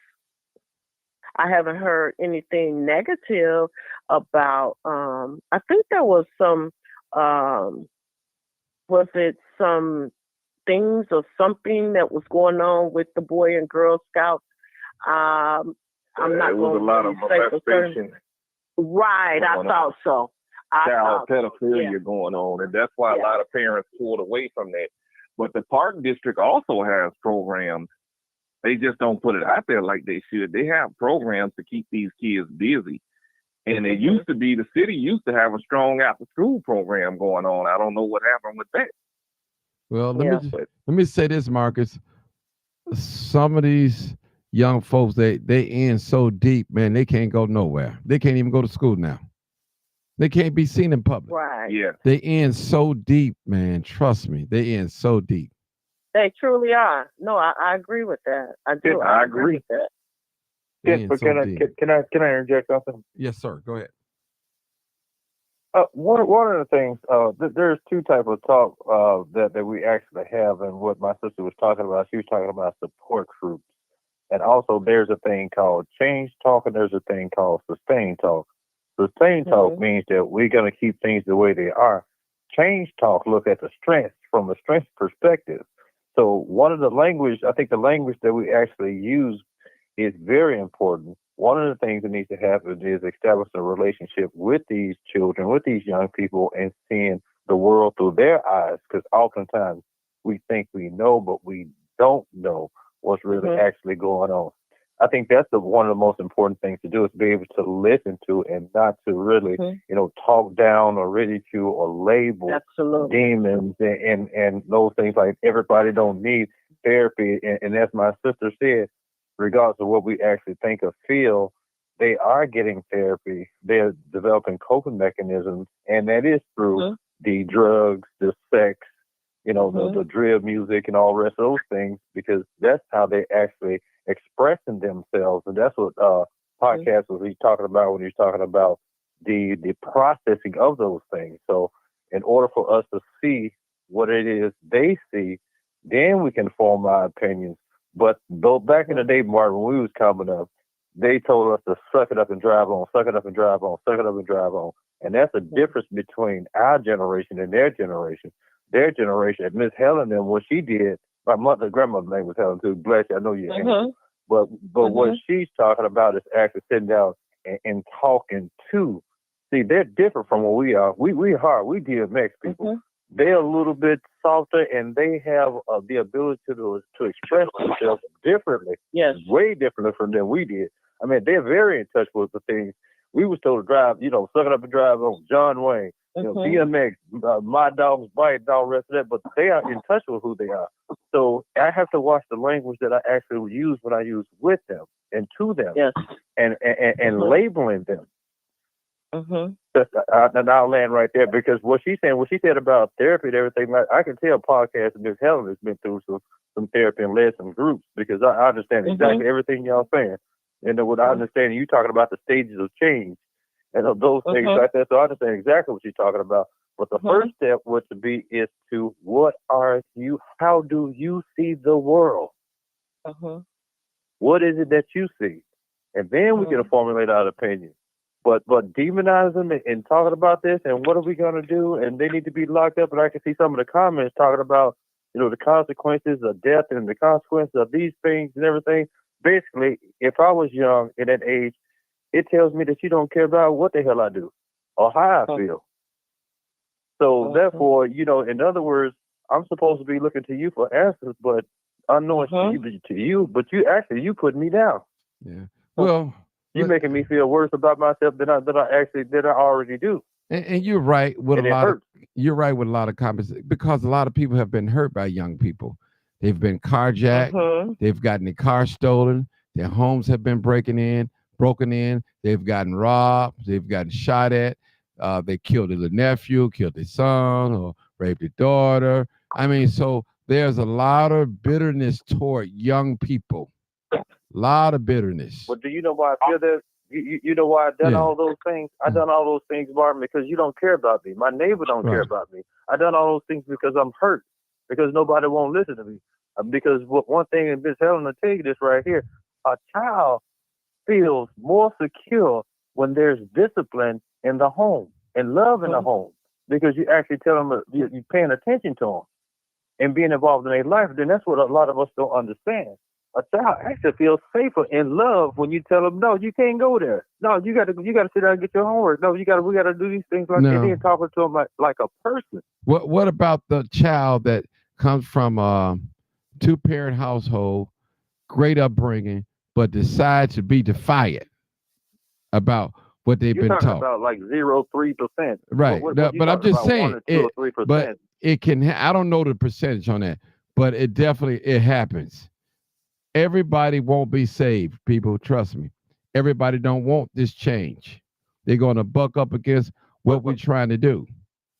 You know, we got to Right, love But them. I got to be able to sell it to them though. But I can't. Yeah. You know, it's like, you know, you trying to sell me this pencil. You can't tell me that I'm only going to get 3 uses out of this pencil, and then it's going to quit on me and everything like that. It's how you present those things. Well, How you brother, present it too. whatever we doing right now, it's not working.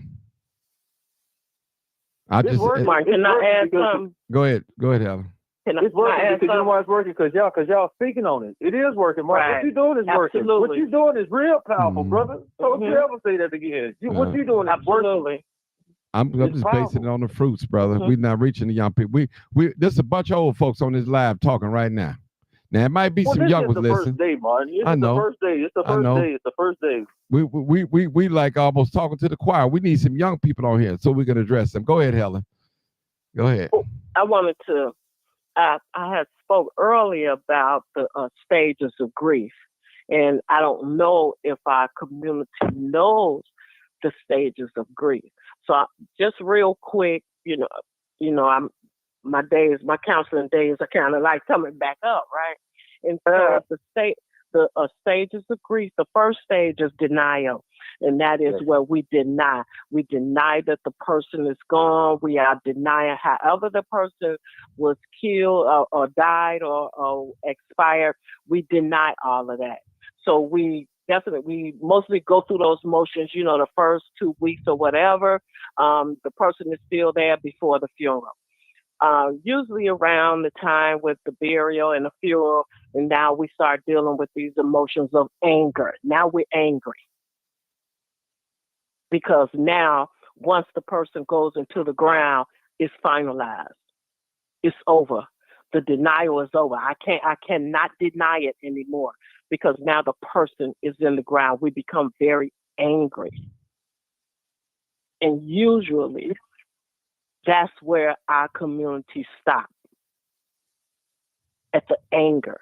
We don't get past the anger.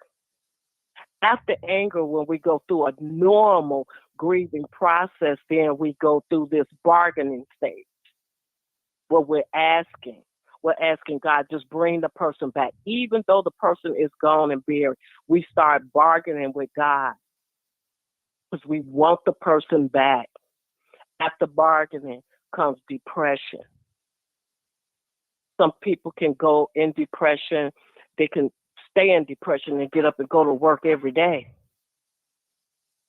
and live in a state of depression. After depression, then comes acceptance, where we now accept that our loved one is gone. We're going to accept it. We're going to get up and we're going to move on with our life. But we're never, ever going to forget what this person meant to us, and we're never going to forget the person's memory. And that's information that our community don't have. And that's what we're missing. We're missing. I done experienced all of what you just said after the death of my mother. Come on, Marcus. I've experienced it, and I go through it every now and then, and it just comes out of me unexpectedly. But I think one of the things is that in that we've been taught as Black men that it's not okay to cry. It is Hold okay. Hold on, Marcus. Don't go what we've been taught. Stay right there where you are and talk about your grief. Because when you go back and say, this is where we was taught, then now you want to deny. Don't deny that shit, man. Talk where you said, Helen, I've been there. I'm just saying, I've been there. I know what you're talking about. Give us that. You talking to the community. Give us your experience going through those different steps. Because we can go from acceptance back to anger. It's not easy. There you go. Everything that you said, I have been through it, still going through it. It's not easy, but like when you called me the day after I put that up on Facebook, you don't know how much that made me feel. That made me feel somebody out there cares about me besides my family. Somebody outside of my family actually cared. Then Willie Preston called me. Then Martin called me. Then it was like another group of people. Mostly all the activists was calling me. Even Jedediah called me. So I had that support. I think that we need support when people are grieving. Yes, our community is grieving, and there's no actual therapy. My cousin was telling me you need therapy, and a lot of us are afraid to go to seek therapy. I haven't seen nobody because, well, I've had you all. That's my therapy, and it is getting me through. I've had Martin to tell me that you're going to experience certain things, and everything that he said, I have experienced it. And he would tell me, just let your emotions go. Don't care about what nobody thinks. Just let it go. And I do that. I've almost cried on Facebook Live uncontrollably. I was at the Bulls game crying. You have to just let your emotions go. You have to grieve. You have to experience it. We all are going to experience it. It's a part of life. Real good. And one thing about it, y'all hold it. Let me just add. We got a new caller too. Go ahead. Let me just add one other thing. All right. When we use outside substances, alcohol, pills, sex, then what we're doing is we prolong the process, because that's a normal process. Grieving is a normal process. But when we add outside influences, distractions, or whatever, then what that does is we deny or we prolong the process. Arrested and we development. Are never really healed. We never go through those steps. We got to go back and forth. We got to go through them. We can't move around them. We can't go on top of it. We can't go under. We got to go through it. We got to, in order for us to heal, to get better. If we don't, then what we have is a traumatized, grieving community. All right. I got a new caller. Arrested development. Hold it, sir. Development. Hold it. I want to read what Jamila said. She said a lot of these young boys reacting from their mama trauma emotions or getting their way, drugs, lack of love, etc. I agree with that. Go ahead, 7708 West Side. Go ahead. How we doing? Great, wonderful. So okay, wonderful. I got an issue with one of the things that was said. Well, I have really a question, because Martin, you had said something about how it seemed like we not really getting nowhere. But how do you measure success when it comes to working with, let's say, a group of youth? Because what I'm seeing is we're not giving ourselves as Black people no credit. And the Black people that I see in my life, not the stuff I see on the internet or the stuff I hear on the news, I'm talking about in the life that I live, I see Black people going to work. I see Black people graduating from college. I see fathers and mothers raising their children. The Black people I see in my personal life are doing quite well, or they're striving to do well. And it's the small minority that's doing the majority of the things we see on the internet. And so I think we need to stop being so hard on ourselves, and we have to be realistic about how we measure success. We can't approach it and just think that, okay, well, all the kids not doing well, so we just doing bad as a people. I think that is very detrimental to the psyche of Black people. We got to start talking more positive about ourselves and the stuff that we're doing and the positive things we're doing, instead of being so hard on ourselves. Well, I don't think that does any good to highlight those things, even though we know it exists. Listen, I believe there's way more positive happening within the Black community that we're just not giving ourselves credit for. I want to say this. We didn't say wasn't no people out here doing great or well. Our young people, what is working for our young people? What do we have in play to deter them from a lot of this crime that's going on that they're doing? Now, We're looking at the fruit now. I want to be honest. This is live, uncut, and unedited. I'm going by what I see. You'll know a tree by the fruit it bears. So how you know progress? You have to grade progress. Okay, now I tried this. Is this working? So if this not working, in a conscious world, we say, if you keep doing the same thing over and over and expecting different results, that's insanity. And that's what I'm trying to get to. Martin, I know what you're saying. I'm right. not. But that don't apply when it comes to you, because guess what? And I know you're going to agree with me. If I, as a father, can't reach my son, the uncle can. I'm gonna send somebody else. It's more than one person that can reach a child. So we know that my daughter may not want to talk to me about what's going on in her day. I'm gonna send her auntie to her, and I'm gonna talk to one of her peers. And so we can't really take that approach when we're talking about the youth. When it comes to other stuff, right? You do the same thing and expect different results. That's insanity, right? That applies to anything other than that. When it comes to the youth, you got to try multiple times, and guess what? That fifth time you try, that might be the trick. It's things that people told me all throughout my life. At 42, it's just starting to click.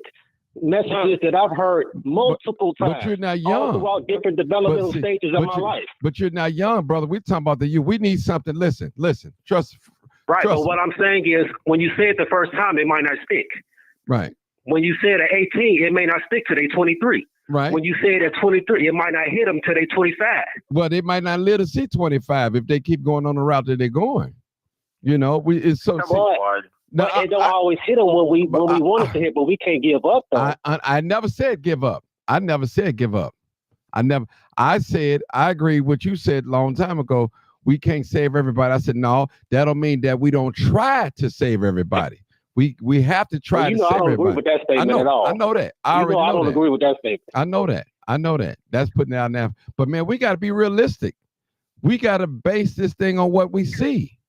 You know, we don't have no real statistics, but we have to what base we it on, see where though? What we see on the internet and the news, or what we see in our real life? Both, because that was real. What was put on the internet. No, well, I'm being honest with you. Well, they had real guns, walking down the street, making threats. There's somebody come out, stick their head out.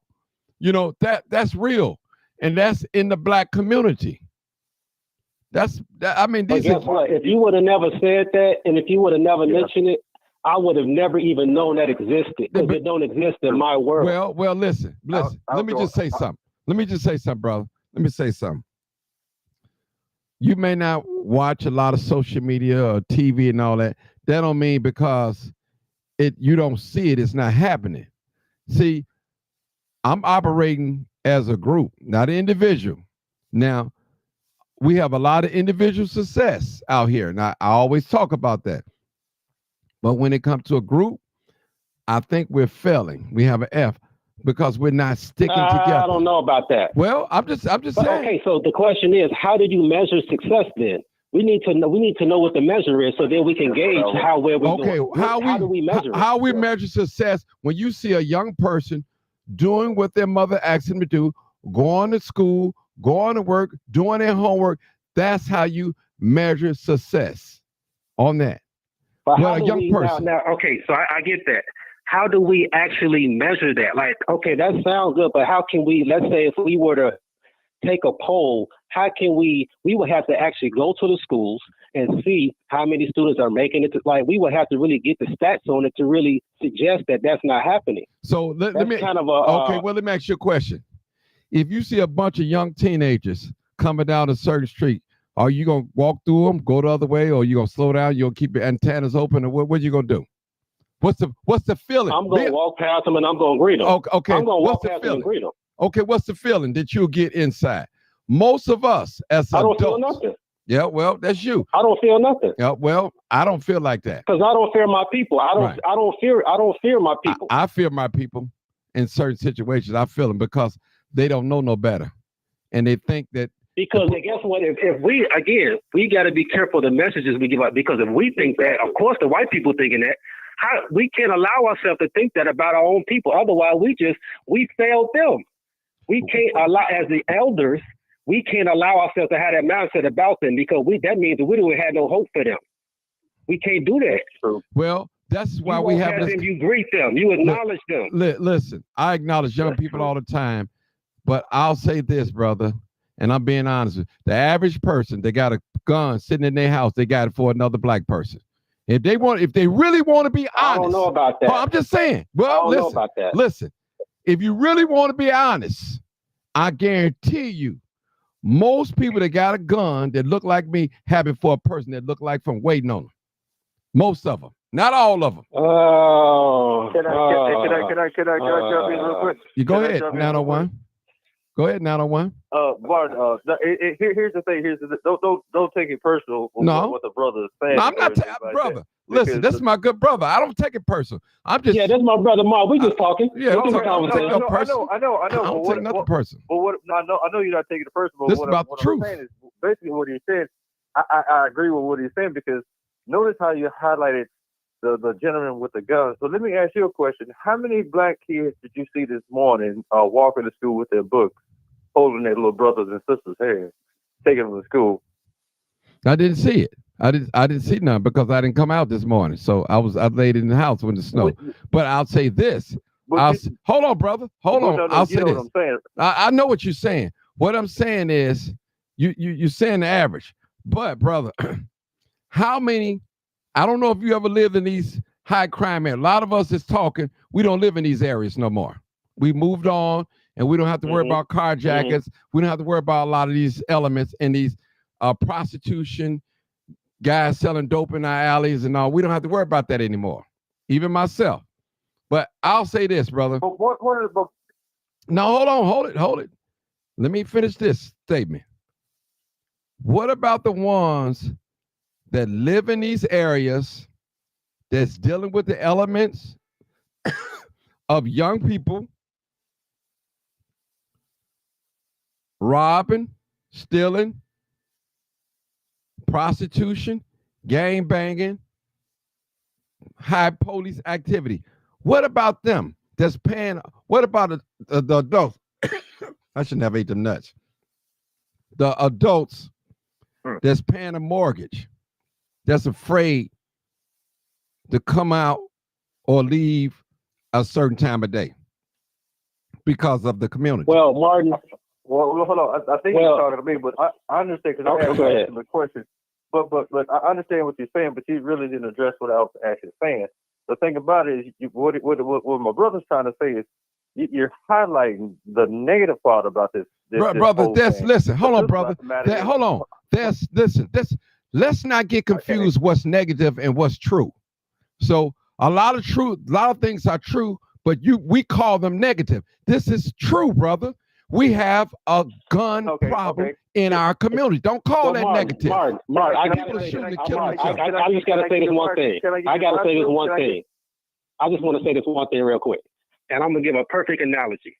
You can go on any college campus, and I guarantee you, to the public, they won't report the rates of date rapes and all this violence against women that goes on campus. It don't even get reported to the greater criminal blotter. But we know that those things go on. Why do they bear it under the rug? Because they want to give you a good perception of the college, and they want you to come there and spend their money. They don't focus on the negative things, even though we know those things happen. And so we could take the same approach. We know things happen underneath our house, within our community, but it's a choice whether we dwell on that or not. But we know negative things happen in every community. Things go on.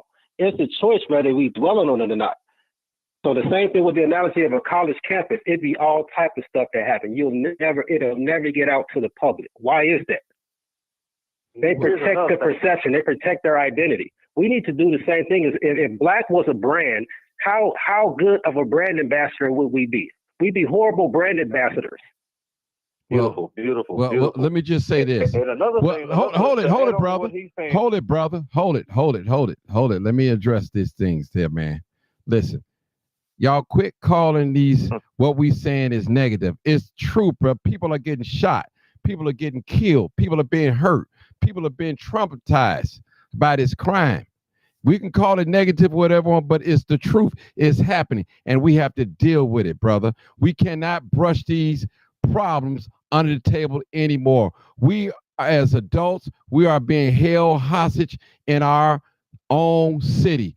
Young people are running this city. People are afraid to say anything to them on the train, on the red line, on the bus, because they are afraid of getting shot. Marcus can testify to that. Ride the red line. Ride the. Can I say something? Go ahead, Marcus. First of all, let me just read this since we're talking about crime that just came across my bulletin. A 47-year-old woman was critically injured Thursday evening after she was hit in the head by a bullet that came through the front window of her home on the city's south side, Chicago police said. Now, can't say that teenagers did that, but getting back to what you're saying, I think what we're doing here, some of us are in denial and we don't want to accept accountability, and we're embarrassed by what these kids are doing, but it's going to get out there. They put themselves out there. They videotape this. They're putting it on social media. And of course, the white media, the black media, we're going to grab it. We're going to share it to make people inform people, because right where they was rolling at, I live in this area and people walk through that area. I have walked up that street and they were looking for anybody to shoot. That's not what you're saying, Martin, is not negative to me. But in fact, I ride the trains every day. And they get on the trains looking for people to rob. I had to tell a white guy, I think you need to put your laptop up, because these black teenage boys are looking at you. One of them is engaging in a conversation while the other one is going to snatch your laptop and run off the train. They do this. We just don't want to accept it. They are doing this, and they're doing it in front of the cameras. They don't care about the cameras. The trains have cameras on them. They don't care about the cameras. They don't care about eye detection. They think their ski mask is going to prevent them from getting caught, but they have eye detection. They don't care about it. With all due respect, I think we're in some real trouble, because I'm real shocked to hear black people talk about black people like this. I mean, it's the truth, brother. Nobody, this is what we do. Hold on. If I may, some of us sound like worse than than white people back in the 80s, man. No, it's that, brother. Listen. Nobody. I used to work for the park. I'll leave. I'm gonna leave it. And we are not against young people. We want them to be accountable for their actions. Nobody mentioned that 60% of the male blacks from 18 to 36 live in the suburbs. None of y'all mentioned that. None of y'all mentioned the rate of attrition, and the rate that we going to college and we owning houses and homes and starting business. No, we're not talking about, brother. We're talking about the young people. The conversation was based on the young people. That's what it was. I brought up the video. 18 to 36. Listen, I brought up the video. No, I said teenagers. I said it was a bunch of teenagers, and I would doubt if any of them was 18 years old. So I'm not saying, listen, brother, listen. There again, let me say this again, brother. There are a lot of people that's doing well in this country individually. But as a group, we're failing. Y'all got to keep in your mind, as a group, I'm saying, think group. When you hear me speak, think group. Now, we could be in denial that none of these things are not happening. We can compare our community to the white community and all that. But something has to be done with our young people. Our young people are running these major cities. They're running with crime, doing all types of things. Something has to be done, brother. Something has to be done. And I'm not trying to make black people. You sound like Donald Trump, man. You need to go work for Donald Trump. No, well, hey, I voted for him. I voted for him. I voted for him. The slave catchers. Yeah, well, but Martin, to suggest that as a group, that would suggest that other groups as a whole are just doing significantly better. No, we're not first of all, there's diversity within. There's diversity within black people. Listen. There's no way to get one group to do and act the same way all together. Do not compare us to white people. We're talking about us. Don't other groups. We're talking about black people. We are our own solution. We have to Well, do listen, this. I'm not suggesting that. What I'm saying is when you suggest that as a group, you're comparing it. You're indirectly comparing it to other groups. No, That's what I'm you're not. doing. No, I'm You not. indirectly No, that's not what I'm doing. That's not what I'm doing. I'm saying as a group, we have to do Compared this to together what? as a group. For our race, let me just say our race, the black race. We're gonna have to. But you can't get a whole race of people to act on, like, I don't care what it is. I don't care if it's taking a plane versus taking a road trip. You're going to have people on both sides and in the middle. You're not going to get a whole group. We're not one homogenous group. We're not even giving ourselves credit for our listen, diversity. brother, listen. And I know you follow me. I always say, if we have the majority, we can get some things done.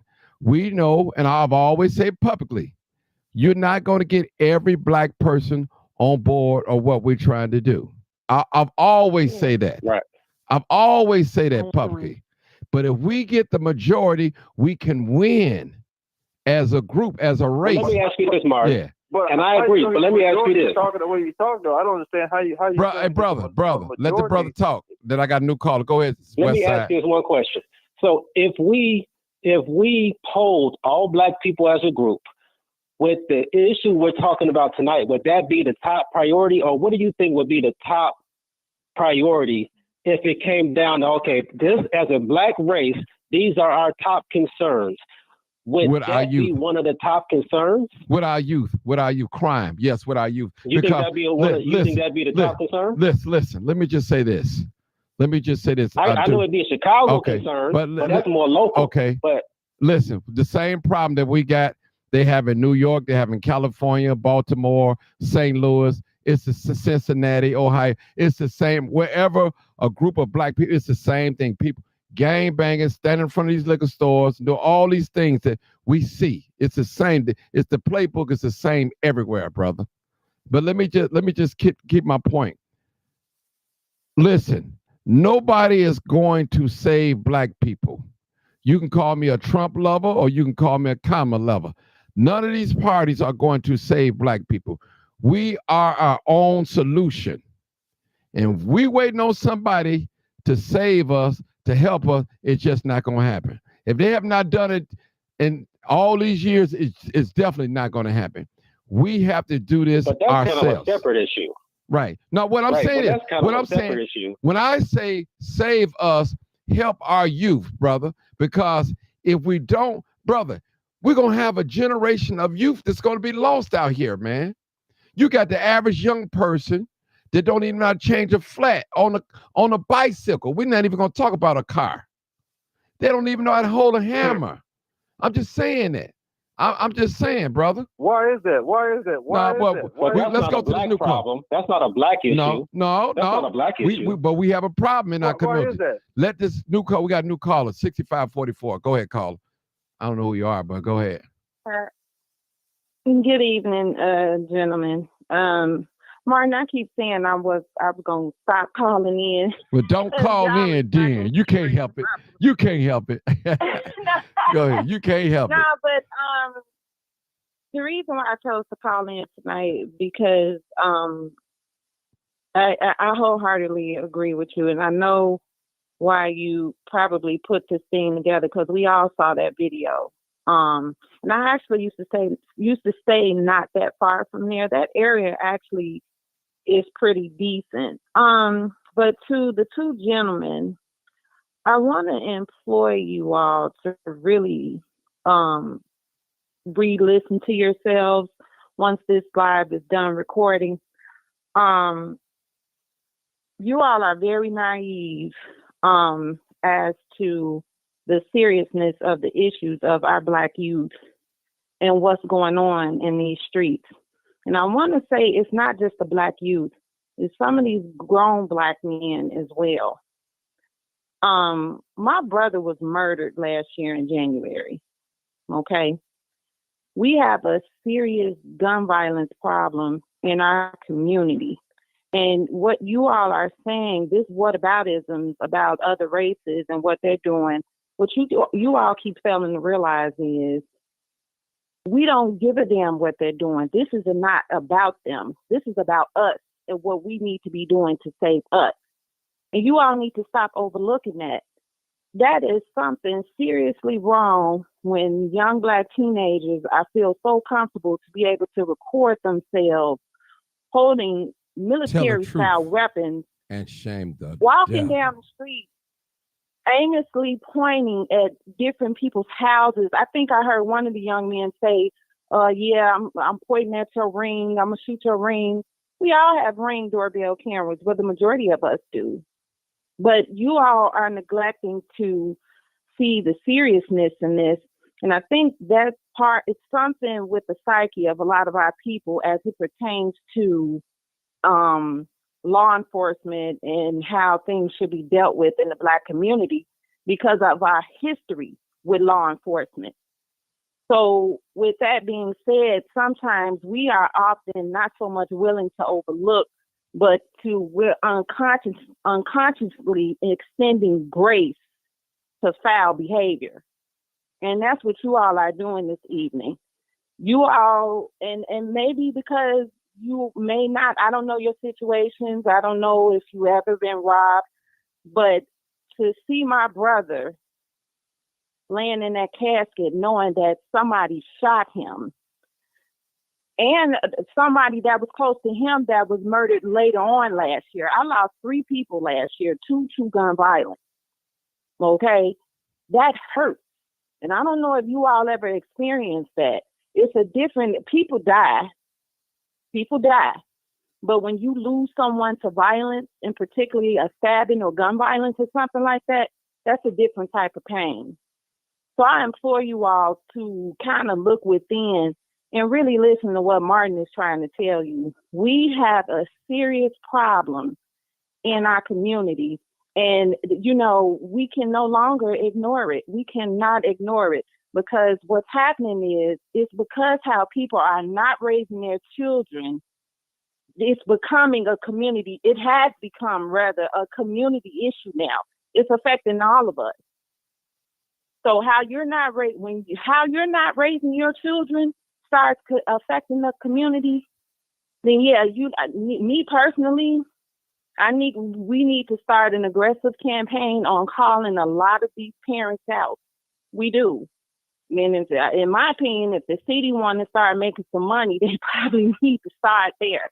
And I'm not saying all parents, because it could be a simple issue of that parent may not really not know how to reach their son, or in some cases their daughters, because some of these girls be out here shooting too, or involving themselves in street shit that they don't have any business being in. Okay? But I'm talking about the parents, and I've seen it.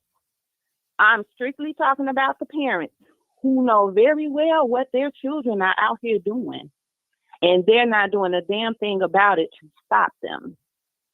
So I implore you all to really get out here in these streets and learn. Nobody wants to demonize our children, but we can't continue to overlook the problem that we have in our community. We can't. Yes, ma'am. Yes, ma'am. Sorry for your loss about your brother, and I can hear the pain in your heart. But to suggest that my brother and myself are unaware of what's going on, that's disingenuous, and that's not right. Maybe it's that we're well aware of what's going on. And everything you said, I agree with in a sense. My only thing about it is, how do we go about reaching them? How do we see the world through their eyes to get an understanding of what's actually going on? We do understand what's going on. Actually, we understand very well what's going on. The thing about it is what we've been doing has not been working. I'm just suggesting treat them like humans. How about, let's start there. Well, let me just say this. That's all I got. No, hold on, brother. I don't know where you're going with this, but let me just say something. Until you lose a loved one to gunshot violence, maybe you'll fully understand it. And it's a terrible thing, horrible thing. And the case not get solved, that's really terrible. When you see, that's a horrible feeling, losing a loved one to violence. So my thing is, I take this real serious. I don't demonize the young people. I love the young people. I support the young people. But there's got to be something be done about what's going on in our community. Our women are afraid. They're looking at us men, asking us, when are we going to step up? I'm telling you, a lot of us that's parents and grandparents, we can't sleep at nighttime because if that phone ring 2 or 3 o'clock in the morning, we gathering our man. I hope my daughter, I hope this ain't no mercy. Listen, when you got teenagers out here and you're a parent and you know your teenagers got to go back and forth, go back to school and work and all that, and that phone ring 2 or 3 o'clock in the morning, your child ain't in the house, that's a scary thing. Talk to some of these parents that they'll tell you they can't sleep right. I'm not just talking about the moms, I'm talking about the fathers too. And some of these parents know. Hey, Martin. Go ahead. Hey, Martin. Go ahead. My, as I told you before, I have 2 grown boys. Yes. Well, they're young men, but to me, they'll always be my boys. But my son is more outgoing. My youngest son is more outgoing than my oldest son. And, you know, my youngest son actually works for an organization that does mental health for boys of color. And if y'all want to really, to be honest, if you want to really know how do you feel about their peers, talk to them.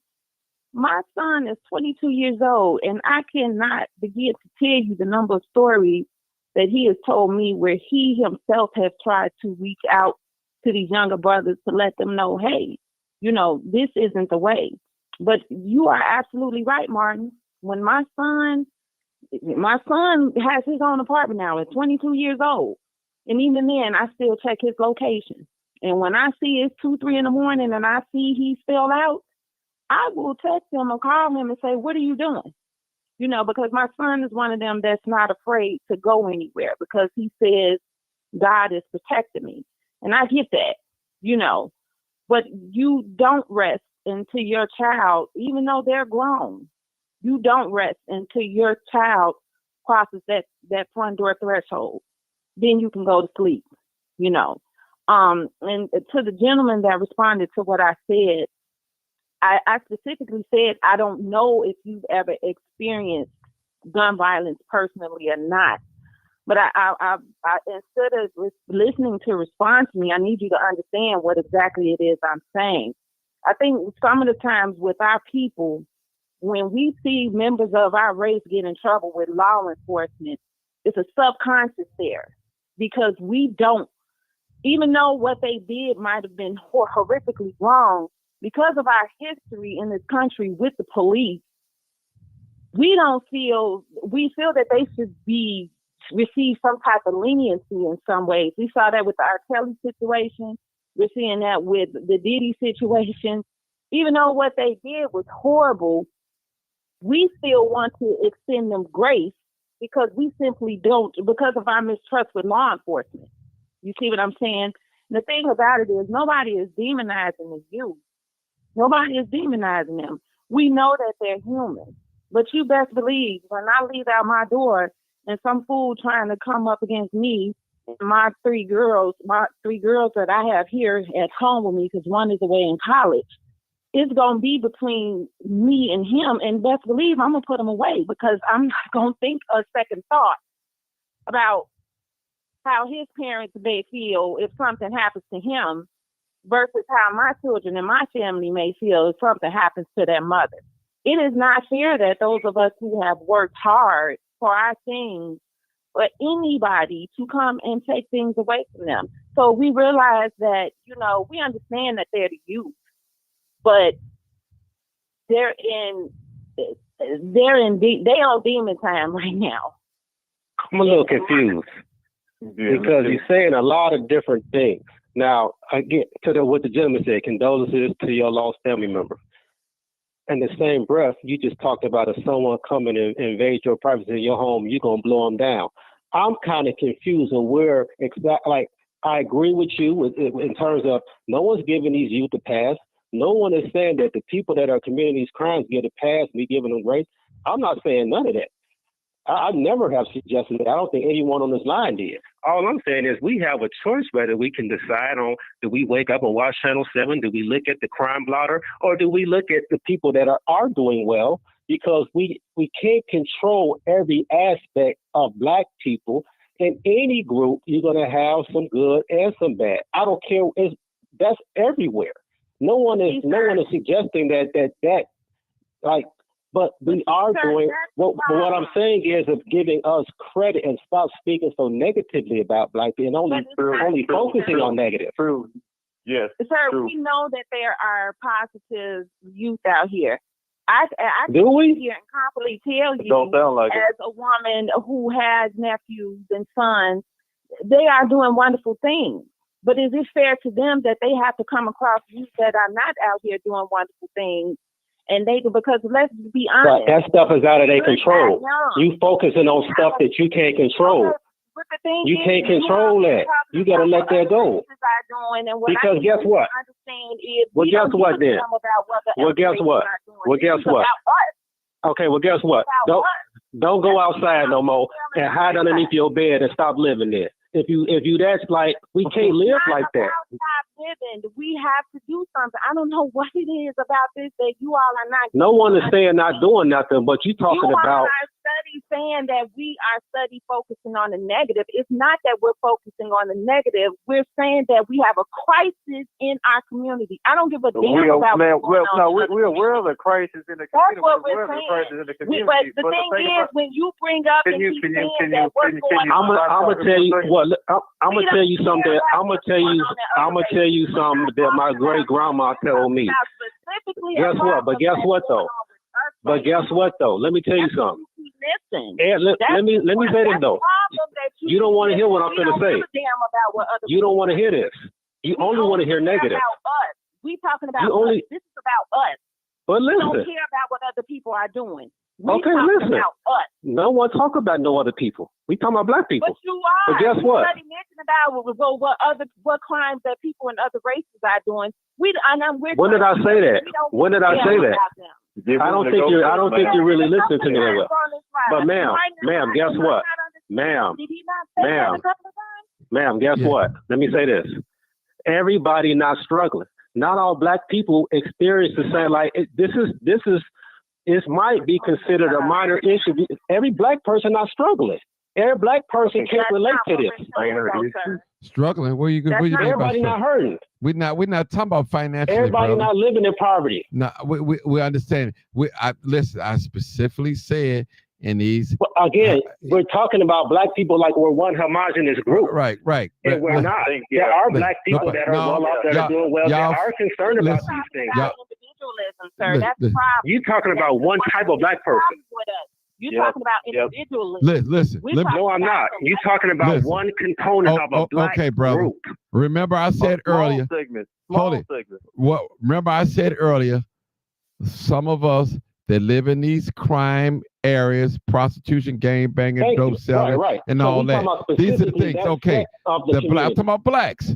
Now, I said, fortunately, some of us don't live in these areas, so we don't have to worry about drive-by shooting and people standing in front of our homes and stuff like that. And that's a blessing. Some of us don't. But those of us that do live in these areas are afraid of coming outside or coming in a certain time of night and things like they do. These issues concern them, their safety.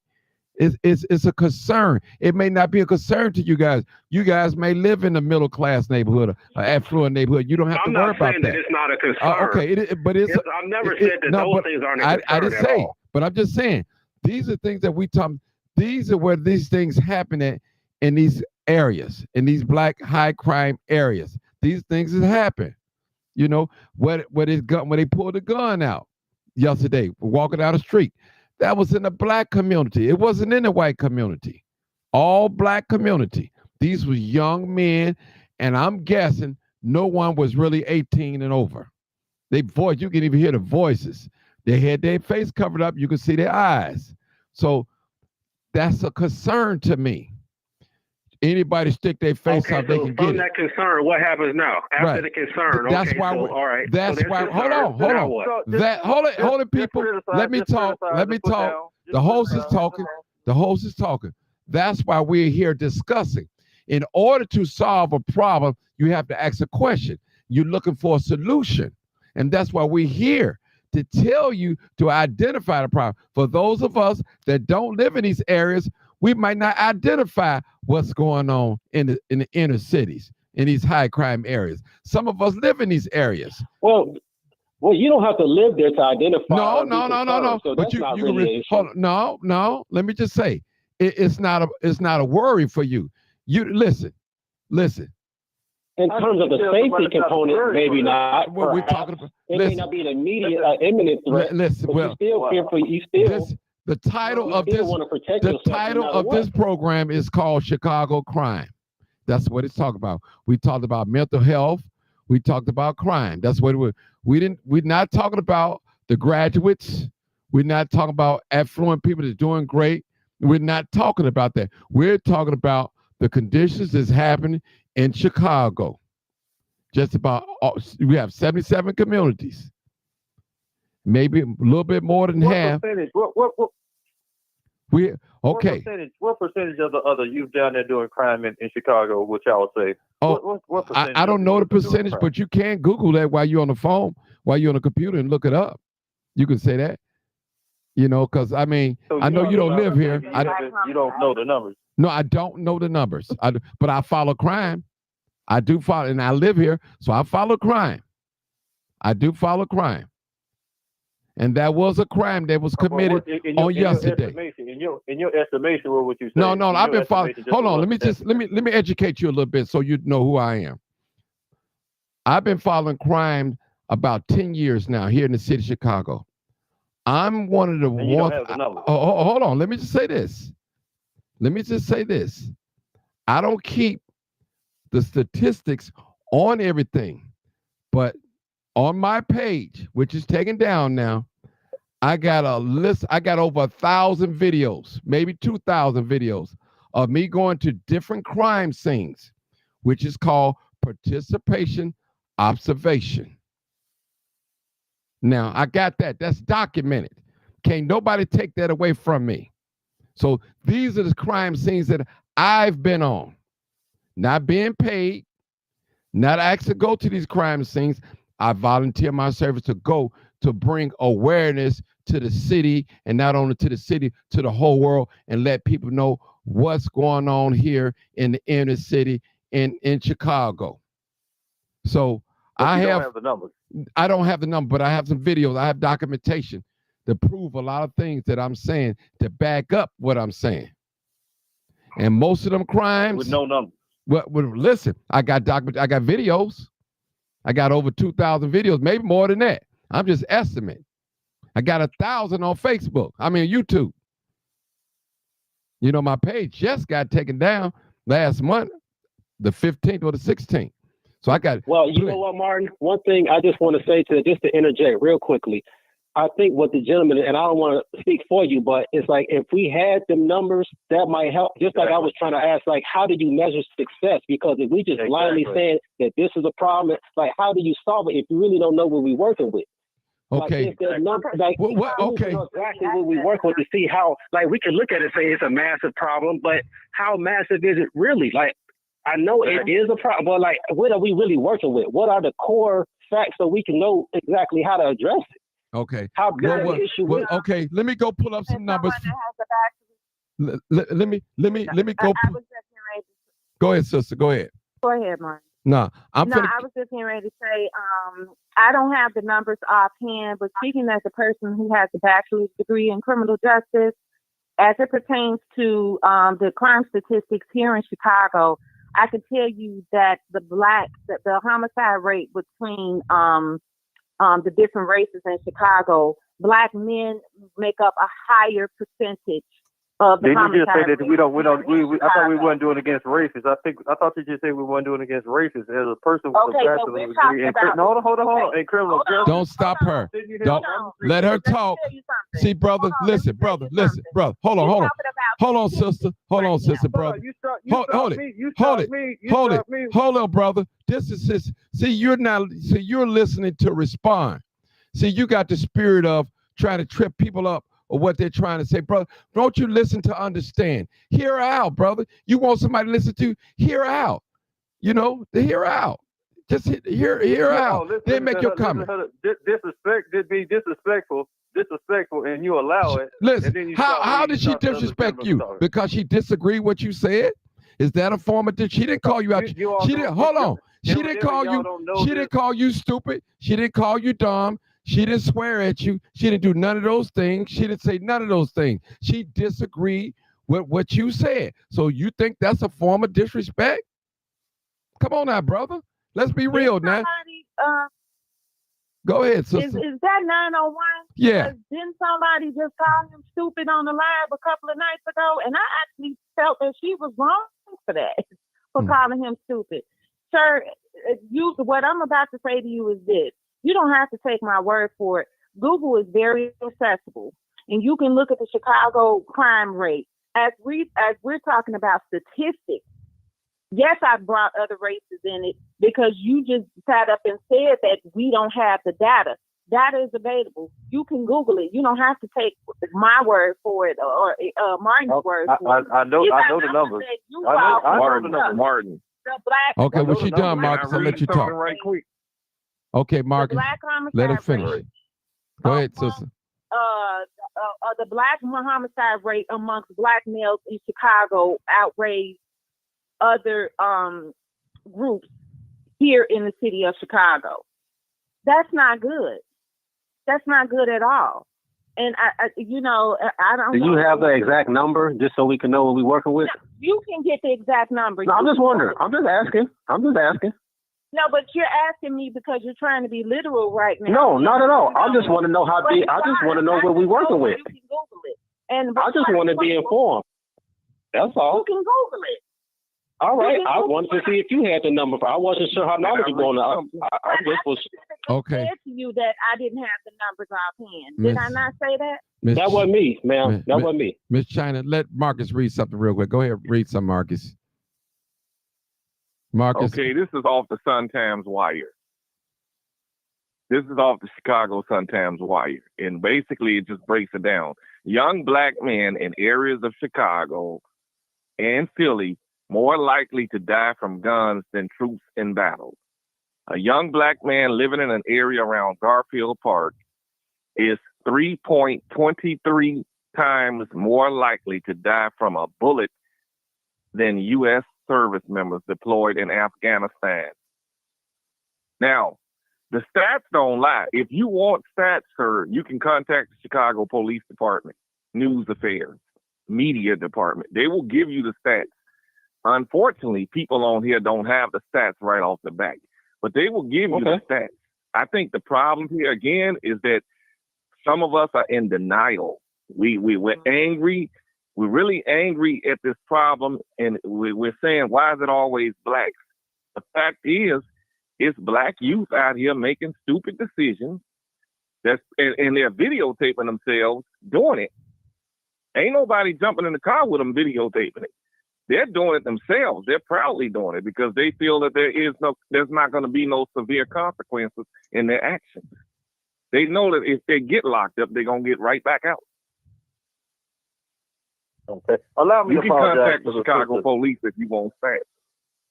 Let me apologize to you. I think what it is just, particularly to the sister and everything like that, forgive me for my disrespect if I came off disrespectful. It's just a hot topic when it comes down to it. And I think what it is, all of us want to solve these issues and everything like that, and we're just trying to figure out a way to do so. So we respect what you're saying, and the thing about the situation is we are aware of these things. In denial, I'm not in denial. I don't think the other gentleman is in denial as well. We're just thinking we need to try a different approach. I understand exactly what you're saying when y'all are saying these things. We do understand what's going on. Trust and believe it. If we didn't, I wouldn't be here talking to y'all now if that wasn't the case. So forgive me, sister. I meant no disrespect. No, it was none. It was none taken. It was no offense taken. And to you, Martin, as well. No, I'm good. You feel me? I get this. I'm used to this. It's like I got duck feathers.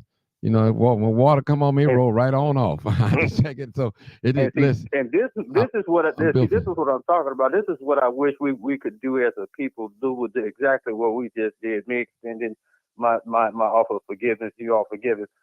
I did that for a reason, to show how good and how it feels, and I think that's what we're actually basically trying to say here. Well, as a It's those host, things. myself, I have to be patient with people. I had a guy on here. It took him probably 5 minutes to get out what he had to say. I mean, he was stuttered, but I sat and waited patiently. I didn't wiggle or nothing, and I let him get everything out that he wanted to say, because I realized that he had a speech impediment. And I wasn't about to make fun at him. Well, man, you take it too long, make your point, hurry up. I didn't say no. I sat right here where I'm sitting right now, and I listened to him. And I learned in this business, when you a host, you have to learn how to listen to people, hear them out. You know, we have to. Can I? No, I'm just. That's what I'm saying. Go ahead. I know what you're saying. Can I ask the sister? I promise you, I'm gonna be quiet. I want to ask the panel this as well. What role do y'all think this capitalism and want to floss and want to shine and all the rest of it? What? How does that, in y'all estimate, how does that contribute to the system? How do you think that contributes? Is this related to crime, or you just got a personal question? Let me ask you that. No, that's what it is. It's related to the crime, because I'm thinking, you know, what are they doing with the proceeds? Why are they trying to commit these crimes? Is it to floss? Is it to floss? What do y'all think about that consumerism, and how does that relate? Well, I know from what my son was saying, and I tend to listen to the younger generation because they know better than anybody what's going on. And my son, sometimes he gets frustrated because when he's talking to these young men at his job, some of it do it just for the joy of it. Wow. When they be selling these cars and stuff like that, some of them do it simply for the adrenaline and the joy of it, or just because they can. And this where and see, when you have and the thing is, there are programs out here. I know because I got my boys in. You understand what I'm saying? We have, and this why I say in some of these cases, we need to start collectively getting in these parents' asses, because we see it at these schools. We see in some cases how these parents interact with school staff when they're trying to tell them about their children and what they're up there doing and this, that, and the other. And I think that, while we used to say it's none of anybody's business how you're raising your children, but where the problem is coming in, that where it becomes our business is when how you're not raising your children is starting to affect the community. Then it does become our business, because now they're terrorizing us because of what you're not doing, or you hating your son because you don't get along with his mother, or you hating your son because he's looking like his father or something. Some of these parents need to be snatched by the collar. And if the city want to find a way to make some money, I say in some cases, because as I said earlier, and it's not in all cases. In some cases, it may be that parents just probably need some help as to how to help their teenage son, and they don't really just know where to go, and they just need the tools. I'm not talking about those parents. I'm talking about the parents that specifically know what their teenage sons are out here doing, and they turn a blind eye, because in some cases they living off the proceeds of what they getting off of all of this shit out here. If we want to be honest, I think materialism is a part of it.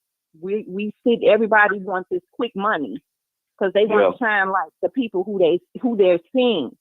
So instead of working for it like most of us do, they want it fast and in a hurry, and they're willing to do anything necessary to get it. And if that means terrorizing members of their community to get it, that's what they're going to do. And this is what they're facing. That's what I was thinking. That's what I was thinking. Exactly what the last thing you said. But last thing, I'm gonna be quiet. Did y'all know that the '94 crime bill? This is exactly how it started. This is how it started. The '94 crime bill. Exact same way. It seemed like history repeating itself. So here's the thing with the '94 crime bill. because a lot of people were mad at, that was one of the reasons why they were saying they wasn't going to vote for Joe Biden or whatever. I think one of the things that we as a people do, we latch on to what we feel sounds good because it agrees with what we already felt in the first place, which in some cases that's failing us. But the important fact of that 1994 crime bill was there were 60% of African Americans in this country at the time supported that crime bill. Yep. Okay. And there were Black people and Black clergy that went to Washington to lobby for that bill. Yep. So Yep. this is why I tell people today who were upset about, other things that were going on politically, you have to kind of be careful what you ask for. Because you're Yep. right. Some of this is the remnants of that bill in terms of it may have affected these young men's uncles and fathers or whatever. You know what Yep. I'm saying? And in some cases, grandfathers. You see what Yep. I'm saying? So, but my point is, we have to start being careful what we ask for, because the reason why so many people, 60% of Black people supported that bill, because we were emotional. Well, I was a teenager then, but they were emotional about what was going on in their neighborhoods. They're saying, drugs, and we think it's bad now. In the 90s, the homicide numbers in Chicago was like 1,000, 1,100. So it was far worse. Let me jump in and tell you this. Yep, that's what I was It thinking. was going That's down what I every think. day, and people were tired of it. That's why they supported that bill. You're right in That's Chicago. that's Somebody was exactly getting what it killed was. every day in the 90s. And it They was off were, of emotion. and they It was were off of Black upset, people and were they tired were, of it. They were emotional about it. But then And that's you my had concern. Black people coming back years later, blaming the Democrats for that bill, blaming Joe Biden specifically for that bill. But this is what our people ask for. So sometimes it seems like we have short-term memory when it comes That's what to I'm shit scared like of. that. That's what I'm scared of. can And I I- think it's the same thing is going to turn around and happen in like 4 years from now. Well, That's my only concern. let I me can just see say the this. the resurgence of that. Joe Biden, he spearheaded that bill. So that's why he took the blame. No, So that's it was a clergy. It was a Right. clergy who did it. It was Black clergy. No, It was sir, Black sir. preachers who did that. Sir. Joe Biden spearheaded that bill. Okay. We know other people supported. She just said 60% of Black people supported that bill. She did say No, this. they lobbied for that The bill, bill, Martin. right, They well, lobbied they for lobbied, that bill. They the right. one who brought it to But him. how many? They brought the bill to him. Right. The clergy brought the bill to him. Well, I use research They on that. did. Yeah. Because they were calling their It was a Black. Well, Yeah, I'm the quite clergy brought sure. it to him. I'm quite sure Joe Biden added some things on there. Trust me. They didn't just, when you bring a bill to Congress like that and lobby for a bill, they have to tweak it. They definitely have to do that. They're just not going to just, you hand them over and they just, okay, we're going to do it. We got to tweak it. It's got to be in order to pass it. That's how politics work. That's how politics work, bro. You have some people on the other aisles will vote for a bill that they don't believe in because you owe them a favor. Now I'm gonna sign off on this, but when my bill turn come up, I need your support. In politics, there's no permanent enemies. I tell you, you can be at each other's throat today, and tomorrow y'all be best of friends when it comes to politics. I don't care what side you're on, Democrat or Republican side. That's how it works, brother. No, I understand how it works, but what I'm saying is that if you do your research, you'll find that the bill was actually rendered by the preachers and given to a sister that was in it, and it was also the Black Congressional Caucus that actually done that. I'm very aware of that bill. I done my thesis on it. I know that bill backwards and forward, and that's my only fear about that whole situation. I understand we have a clear and present danger, and you're all absolutely right. For those who are committing crimes, like Barton said, I hate what he's saying, but he's right. We're not going to be able to say the ones who actually doing.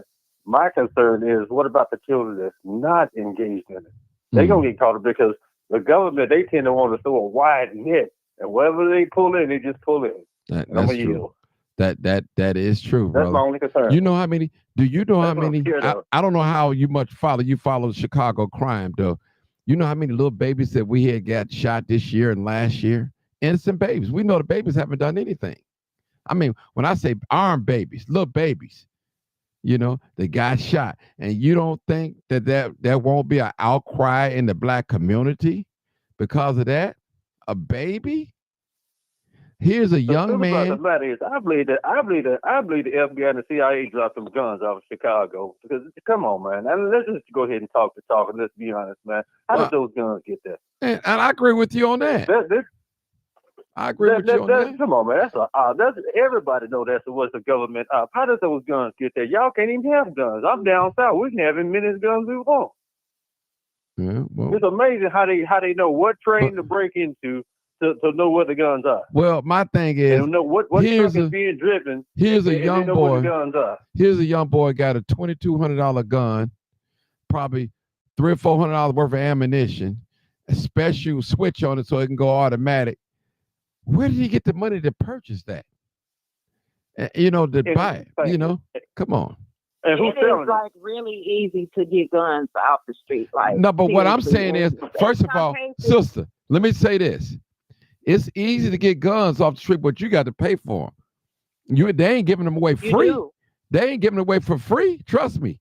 I'm foot on the ground. I'm on the ground. Boots on the ground. You're not listening. If you want to buy a gun out here, they're not giving you no gun for the low. That's not happening. No, they're not. But when we see them stealing like ATMs and, you know, going in some of these places, going to the Gucci stores and Montclair and, you know, these jewelry stores and stuff, they're selling this stuff on the black market, and this is how they're getting the money to get them. Because we know the drug game is pretty much over with at this point. Pretty much. So, it's scamming now. It's scamming. Scamming is a big thing now. That's scamming. Is a big It's hard. Hey, and standing on a corner, it's standing on Facebook now or social media, or Snapchat. That's the corner. It didn't change. That's the digital corner. Yeah, I'm telling you, music. Mm-hmm.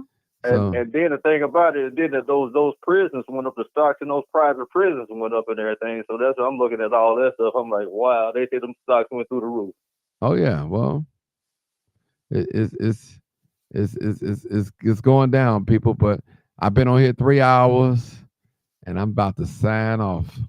I appreciate every last one of you guys for tuning in. Those of us that disagreed, agree, I still love you. Anything you can do or say about it. And, you know, and we, as men and women, as parents, concerned parents, grandparents, we have to save our community. Do what you can, reach one, teach one. And if you can just say one person, give them a word of knowledge and encouragement, and that's a good thing. And those teenagers that's doing the right thing, we congratulate you too. Keep doing it. Stay away from trouble. Be positive.